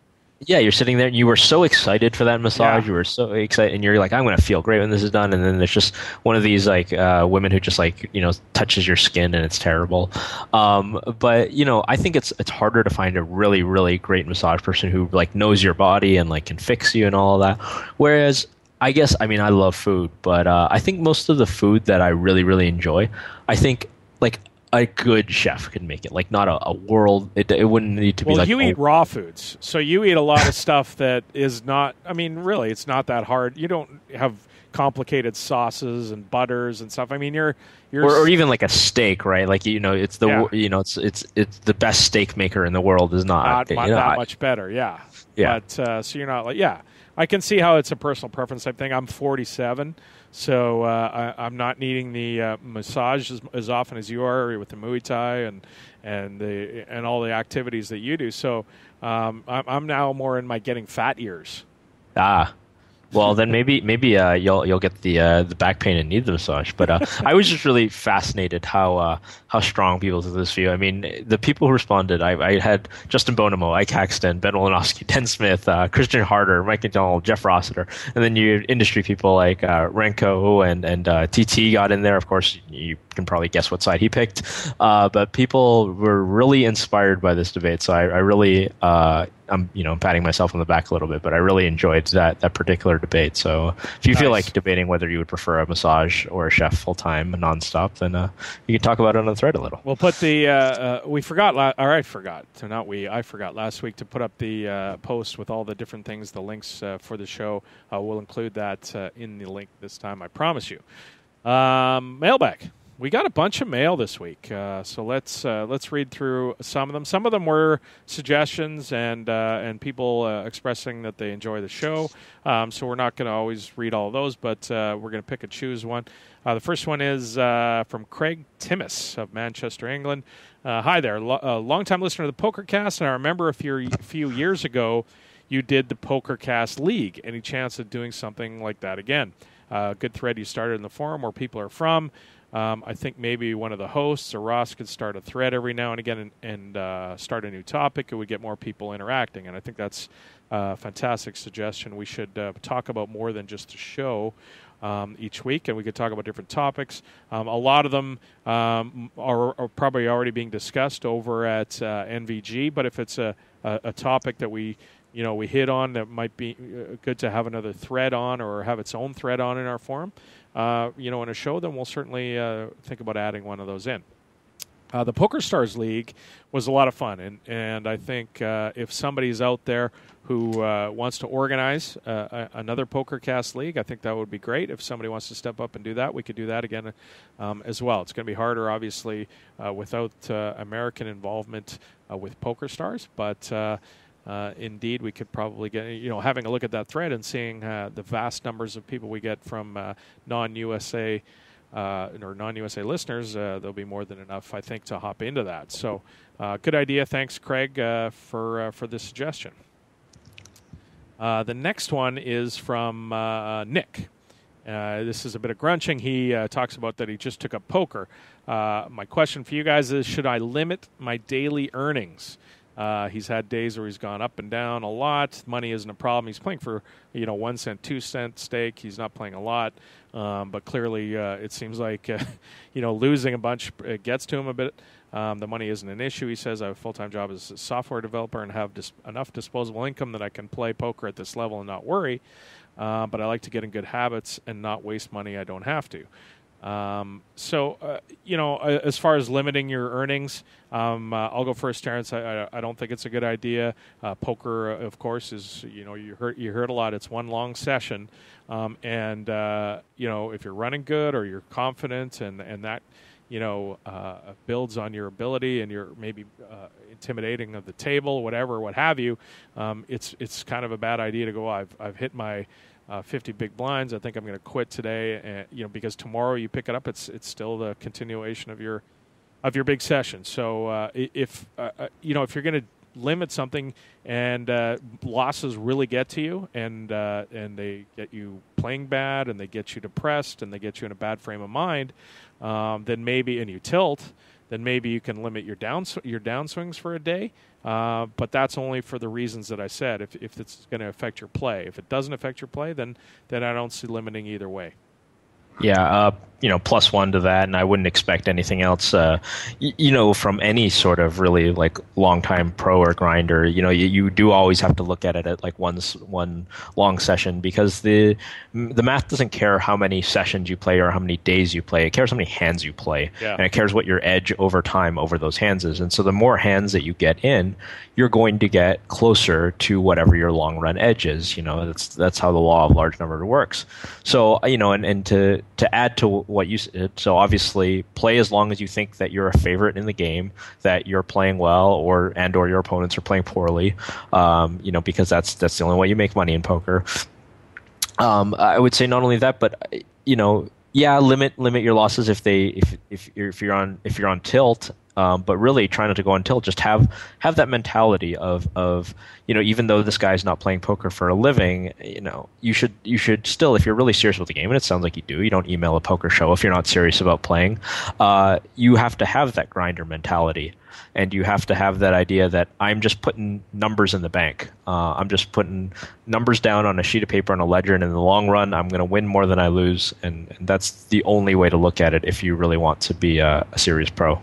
And it's good to have a stop loss of about 4 buy-ins. Is this something you can speak about from personal experience? Yeah, that's what I've started doing. Yeah. How's the PLO going? The Zoom PLO? Miserable this week. Yeah. No. I'm a total donkey sometimes. Are you retired from PLO? No, not at all. I still play like 8 hours a day. Oh, do you? I put in a long session today, and I'm starting to turn things around. But like, if I'm going to be completely honest, I'm down like 150 buy-ins. Wow. Yeah. That's pretty good. Yeah. That's a pretty big number. Getting in bad? Like, have you gone back and reviewed some of the hands? Or? Yeah, I've started to review. I definitely have a tilt problem. I start calling 4-bets with like any random 4 cards. Oh no, yeah, and then that is a problem. And it's I don't know. It's one long session, right? Yeah, it is. I took a break. I started watching lots of Run It Once videos. I made notes, and I've started turning things around. So, yeah, hopefully next week I'm up 150 buy-ins. Yes, indeed. I guess look for ways to limit the tilt is what I would suggest there. I don't know. There's a lot of people have different ways of doing that. Some people take their hand off the mouse. Terrence, have you heard people who do that? They play online, but they have their hand off the mouse for each decision. Yeah, and I've never thought of that before. In the time it it takes you to put your hand onto the mouse, instead of snap clicking and snap tilting, you come to your senses. You come to your senses, sort of. Sometimes there's always little hacks for that. So yesterday I was finding I was probably spending too much time on my phone while playing, and I'm day 3 in a big tournament. So I'm like, I should get off the phone, and pay attention to what my opponents are doing. So I just put the phone in my bag, and then so every time I reach for my phone, I'm like, where's it? Oh, it's in my bag. And so that's like the sort of mental cue to like, oh yeah, these 2 guys are involved in a big pot. You should watch them instead of seeing what's out on Twitter or whatever. But yeah, that's a thing that makes sense. I used to do the opposite. I used to play with a gamepad, so it was like playing as fast as possible. But that was mostly to avoid the carpal tunnel syndrome. Next email is from a longtime listener from Dallas, Hayes Parks. He has some guest suggestions. Hayes, I lost a bet to in the 2010 Stanley Cup Finals. 2010. When did we lose in the finals? 11? 10? 11. 11, yeah. No, 10 was the Olympics, of course. 2011, the Stanley Cup Finals, the Bruins and the Canucks, we had a jersey bet on who was going to win that. I ended up losing and ended up buying him a nice Boston Bruins jersey, unfortunately. But he's got some guest suggestions. The first one is Doyle Brunson. And we've had Doyle on the show before, but to be honest, I have zero desire to have Doyle Brunson on the show. I don't respect the man a ton after some of the things they did we've talked about in this show before, specifically with Doyle's Room, The Skin, etc. And I just don't really. I'm not a Brunson fan of either of them, so I don't. We're never going to really have Doyle on the show, I guess is what I'll say there. Pete the Greek Villandos. Pete the Greek Villandos, multiple WSOP bracelet winner, an older guy like Doyle, so I'm sure he's a fountain of stories. Same as Doyle. Ask him about poker in New Orleans or series of poker, etc. He was in the Underground Poker, that one show with Lack and Esfandiari that didn't get picked up. That one. I guess he happened to be in the game that they found underground. I think it was in New Orleans. He'd be interesting for sure. I don't know really anything about him, but if I jumped into some research and he would be a good guest, I'll definitely have a look at that. Gina Fiore, who I've actually. Hayes has suggested her before, and I contacted her via her website. And I don't know who that is. I'll be perfectly 100% honest. Cash I Game don't Grinder. know. Yeah, no, she's. I think she would make an interesting guest, but it didn't work out. I think she was busy, and we just haven't managed to find a time that would work for both of us. I'll definitely have to follow up on that. Jeff Huang, who is a PLO author, who Hayes says his PLO books have always intrigued me. I wonder what his thoughts on how PLO has changed when he wrote them, from when he wrote the books. And I agree with that one. I think that would be a good one. We jump into some strategy and bring Jeff on the show. Hayes, thanks for that email. Should we do the invitation? Let's do the invitational password. Yeah. This is the PokerStars Invitational for PokerCast listeners. It is a private tournament in the private tab of the PokerStars client in the tournament area. You'll scroll down, look for the PokerCast Invitational. You need a password. It's Sunday at noon Pacific, 3 p.m. Eastern. Ross, you're going to live stream maybe this week? Yeah, of course. I'm really loving the live That's stream. your thing, right? Yeah, you're live streaming it, assuming we get it set up this week. You couldn't live stream it last week. Assuming I have money in my PokerStars account. Yes. Well, it's $1.10. Yeah, I know. You should have $1.10 in there. I'll ship you the $1.10 if you need it. There you go. You got $1.10 from T. No, I will. He'll want 40% of your action, though. Don't forget. Hey, I'm a one-time winner. You are a past champion. So, but anyways, we are going to go with a format. Terrence, why don't you pick the format, and I'll think about a password here for a second. You know what? Like I feel like I always feel guilty for being the guy that chooses the format when I never get to play because of this time zone that I'm in. So I'm going to hand this one off to Ross, who does actually play. I think a couple of weeks ago we were going to do shootout. I think a shootout would be a good format. Shootout? Okay. Yeah, let's do that. What kind of shootout? Just 6 max, no limit. 6 max, no limit, hold'em shootout. Is it progressive? Oh, no, it's a shootout. Sorry, yeah. Well, okay. There has been some crazy formats for the TCOOP that we could start experimenting with. Yeah, maybe next week. Have a look and see if you can find one. They had a progressive super knockout turbo shootout. That's a lot of things. It's already a turbo, the invitation. Yeah. So we don't need to make it any more than it's because it is a turbo already. Yeah. We're going to make the password deadline, DEADLINE. That is for the deadline satellites that Lee talked about earlier. That's going to be your password. It's going to be 6 max freeze out. No, shootout. Shootout. 6 max freeze out. 6 max shootout. I'll get it straight. 6 max shootout. Password is deadline. So that add that to your Sunday grind while you're firing up the TCOOP main event, maybe. All right. So let's get to. Do we have another email, T? We got one more email. I think there is one more email that you might have missed. I think Daniel from Bitburg, Germany. I've never heard of Bitburg, but he wrote to us to say hi. Terrence. Right. He's been a loyal listener for years and enjoyed every single episode. And he said he's coming to the United States for 12 days at the beginning of April with his two best buddies. He wants to visit San Francisco, drive down to L.A., and then drive, I guess, up the 15 to Las Vegas. So pretty cool road trip. I think if you're from Europe, I approve of that itinerary. I was wondering if you could give us any tips on what to consider when we decide on a hotel, preferably not too expensive, and a casino where a couple of poker enthusiasts who have never really played live before can enjoy some low-limit action. We would obviously refer you to our previous interview with our future guest today, perhaps on that. I'm sure we'll go see such places as the Bellagio anyway, but I'm wondering whether the actual poker/casino experience might be better somewhere else. Any Vegas-related tips or recommendations would be highly appreciated. So I guess, Adam, you start off. What are your favorite sort of low to mid-range hotels in Vegas, as well as, I guess, poker rooms or places to gamble? The first thing I would say is when you get to Los Angeles, make sure you get to a Kings game if they're in town. If the Kings aren't in town, this is the NHL, the National Hockey League. Get down to Anaheim and watch the Ducks. One of those two teams will be in town, hopefully, when you're there, because you'll be in April. This is the playoff push for the NHL, so you might even be in the playoffs, depending on when you get there in April. But if you've never been to a hockey game and you're coming to North America and you're going to be in those cities, and San Jose for that matter, if you're going to be in San Francisco, but try and get a hockey game in. I think you'd enjoy that. So do you think they're better off than say we're obviously big hockey fans, but say like a Lakers game or a Clippers game? I guess it depends what you like. Yeah, I mean you can probably go to both if you wanted to, but basketball I always find isn't. I've been to a few basketball games, and unless you're down really close, right, I don't think basketball is a good. Hockey is a great live sport. Hockey is a sense, great right? live sport. Yeah. It's for me, unless you're in the first 5 or 6 rows of a basketball game, it's not that interesting to me. Hockey, you can be pretty much anywhere in the rink. It's going to be a lot of fun if you enjoy that thing.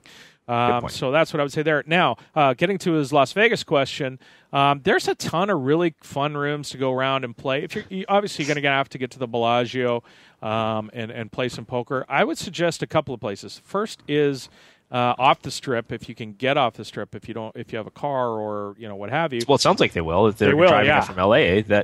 I would suggest the Orleans. I think there's it's a sort of a lower end casino, if you will, as far as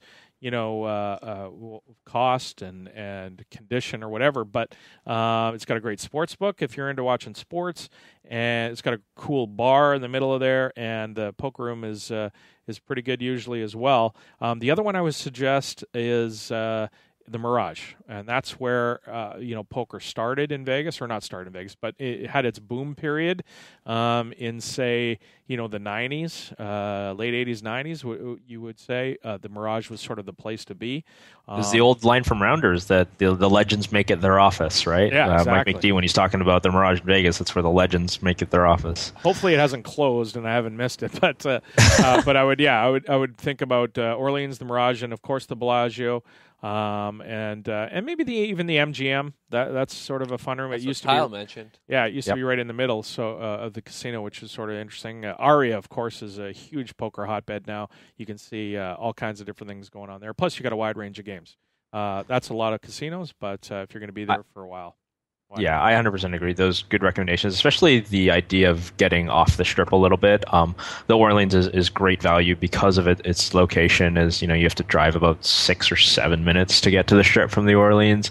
I'm always a big fan of the Poker House, where we would rent a house. Now with like Airbnb and stuff like that, it's even easier to do that. If you've got a car, you don't have to stay in a hotel. Of course, if you want to degen it up, then you're going to want to stay on the Strip. So there are some cheaper places. I think of a lot on the South Strip. You've got the Luxor, the Excalibur, the Monte Carlo. These are the Jesus Christ, I can't remember the name of it now, but the Barbary Coast or whatever it's called now. It's Bill's third Gambling iteration. Hall. No, it's not that anymore either. Oh, really? I'm gonna get so much shit for this. What's that? The Cromwell, thank you. The my Cromwell? girlfriend from the That's other what room it's just she knows this shit. That's funny. And yeah, so that's a great location because it's right across the street from the Bellagio. I used to stay at the Barbary Coast and just grind until 6 in the morning and come back bleary eyed. So if you want to do that, but great email actually. So I'm glad we got to that one, and have fun, Daniel, and your buddies. I used to come back from that casino at 8 and 9 in the morning from late night partying at Dre's. To be a one-upper. Yeah, no, we're there for two different reasons. I'm there to stumble out half hammered at 9 in the morning, and Terrence is making money. It's not a brag by any stretch, but. So thank you. Shout out to Robin for the input there. That's fantastic. Favorite things. Let's get to a couple of favorite things. My favorite thing this week that I wanted to point people towards if they haven't seen it or haven't heard of it, it's a television show, a television series from the people at Amazon. And if you have Amazon Prime, you can stream it. I highly recommend Amazon Prime for using Amazon at all and shipping, etc. But they also throw in live streaming of this great drama that they've made. It's called The Man in the High Castle, and it's an adaptation of a book. It's produced by Ridley Scott, who and the concept of the show is that the Germans, the Nazi Reich, won World War II, and how I love it. The U.S. is broken up into two countries at the Rockies, and the one on the eastern seaboard is the Greater Nazi Reich, and the one west of the Rockies, the Japanese Pacific States. And, oh my God! it's like really, really cool. You know me, I don't watch a lot of TV. You know, you've tried to get me to watch The Sopranos and The Wire and all this kind of stuff, and I've never. I fucking love alternative history stuff, especially World War II. Oh man, that's gonna be rough. I'm gonna have a hard time avoiding this. And it's just started. It's the first one was I think 2 weeks ago, so you can hop on board and check this out. You can stream it on Amazon at any time too, which is fantastic. So check that out. So how many episodes in are we? I think they're 2 episodes in, but and they're both really good so far. The first one is good. I haven't seen the second one yet, but the first one is good. Yeah, for sure. All right. Well, shoot, geez, maybe do I jump on now or do I wait for people to tell me that's good? So you can. I just want to lower my variance on this one a little bit. What's your favorite thing this week, T? Yeah, I've got some media too, and this was a shout out to somebody who sent me a message on Twitter at Gooman88, Aaron Saunders. He sent me The Internet's Own Boy, which is a documentary about Aaron Swartz. Aaron Swartz is a man who's one of the pioneers of the internet. He, when he was a 10-year-old kid, he was on the discussion forums. He's one of the co-founders of Reddit. And ended up turning his career to battle for the internet freedoms of the world. And untimely death, I think, at the age of 28 or something like that. But really, really great documentary. A story that needs to be told so people kind of can understand the battles that were fought in the United States and worldwide for freedom on the internet. So thank you to @Gooman88 for that one. Then you only spend an hour and 40 minutes on that one as opposed to your thing. Mine's an hour. Oh wait, two 1 hour. Yeah, and for 7 seasons of 12 episodes each, probably. That's amazing. I've listened to him on Adam Carolla and Joe Rogan. He did long form interviews there. Who's that? Oh, awesome. Aaron. What was before he died. Schwartz. Yeah. Yeah. Aaron Schwartz. Yeah. Cool. My thing is also a documentary this week. It's coming up on Oscar season, and there's the nominations. So I love to watch the Oscar-nominated documentaries. Oh yeah, and I believe I'm not sure if this one actually was nominated, but it was on some lists, and I downloaded it, and it was Finding Vivian Maier. It's this insane story. Like I've never seen anything like it about this guy who, I think it was like an auction or some sort of way, he found these boxes of photo negatives that had not been published from this random lady who traveled around, and she worked as a nanny. And he started looking at these photos, and they turned out to be like some of the most amazing photographs that I've ever seen. Just amazing portraits. And she would just walk around. She was a very strange lady. She walked around taking photos of people in different American cities and landscapes. And he just delves into who this lady was, and it was enthralling. And I also watched a documentary that was put up recently because we were in Hong Kong and we went to the Umbrella Revolution, and I fired it over to Terrence. Terrence, what did you think of the Vice News piece on the Umbrella Revolution? Yeah, it was really good. I'm not as big a Vice fan as you are, but I think they did a great job and really did it justice. Like you said, it's so cool that I'm so glad that you guys were able to go down there and see what was going on. But for those who weren't, they can get sort of an understanding of what that revolution was all about and how it was a peaceful protest movement that was involved a lot of community more than equal parts community and protest, but it was a community of protesters and something very cool. So thank you for sending that. It was like a half an hour documentary. I don't remember the title off the top of my head, but I'm sure if you Google Hong Kong Vice documentary, there can't be that many of them. It'll definitely be there. Yeah. Yeah, the cops are just assholes. That's all I got from that. That is pretty accurate. So much. You mentioned the Oscar documentaries, and I'm sure everybody's seen it by now. But Searching for Sugar Man comes to mind. Yeah. From the last couple of years. The one I haven't been able. I love documentaries. I'm not a fiction guy. I'm a nonfiction guy, and the one I haven't been able to bring myself to watch yet is The Cove, about the slaughtering of the dolphins in Japan, where the cove literally turns red from blood. Yeah. I want to watch it, but I don't know if I can. It's just it's pretty heart wrenching, I'm sure. So, but yeah, I enjoy checking out some of those documentaries that are nominated as well. And now with all the different ways to get you films with Netflix, Amazon, wherever you're going to find films, YouTube. I mean, Stealing them off the internet. There's a vast amount of documentaries out there that are fascinating. There's even, I don't know if you guys know this, but CBC has a website and they stream all their old documentaries, from the 60s and 70s and 80s. Wow. And you can go back and watch some of the, black and white stuff as well. So there's all kinds of places to get. You don't have to steal it. It's available to you out there as most of the time too. All right, I think that's is that everything. Now that we've given everybody their media dosage for the week, we killed their next 10 hours. We can sign off. One question that we already killed 3 of their hours. I wanted to ask you guys before we finish. I was going to ask you off air, but it was a poker question. How did you guys deal with downswings? I broke a lot of broke a lot of keyboards. Yeah.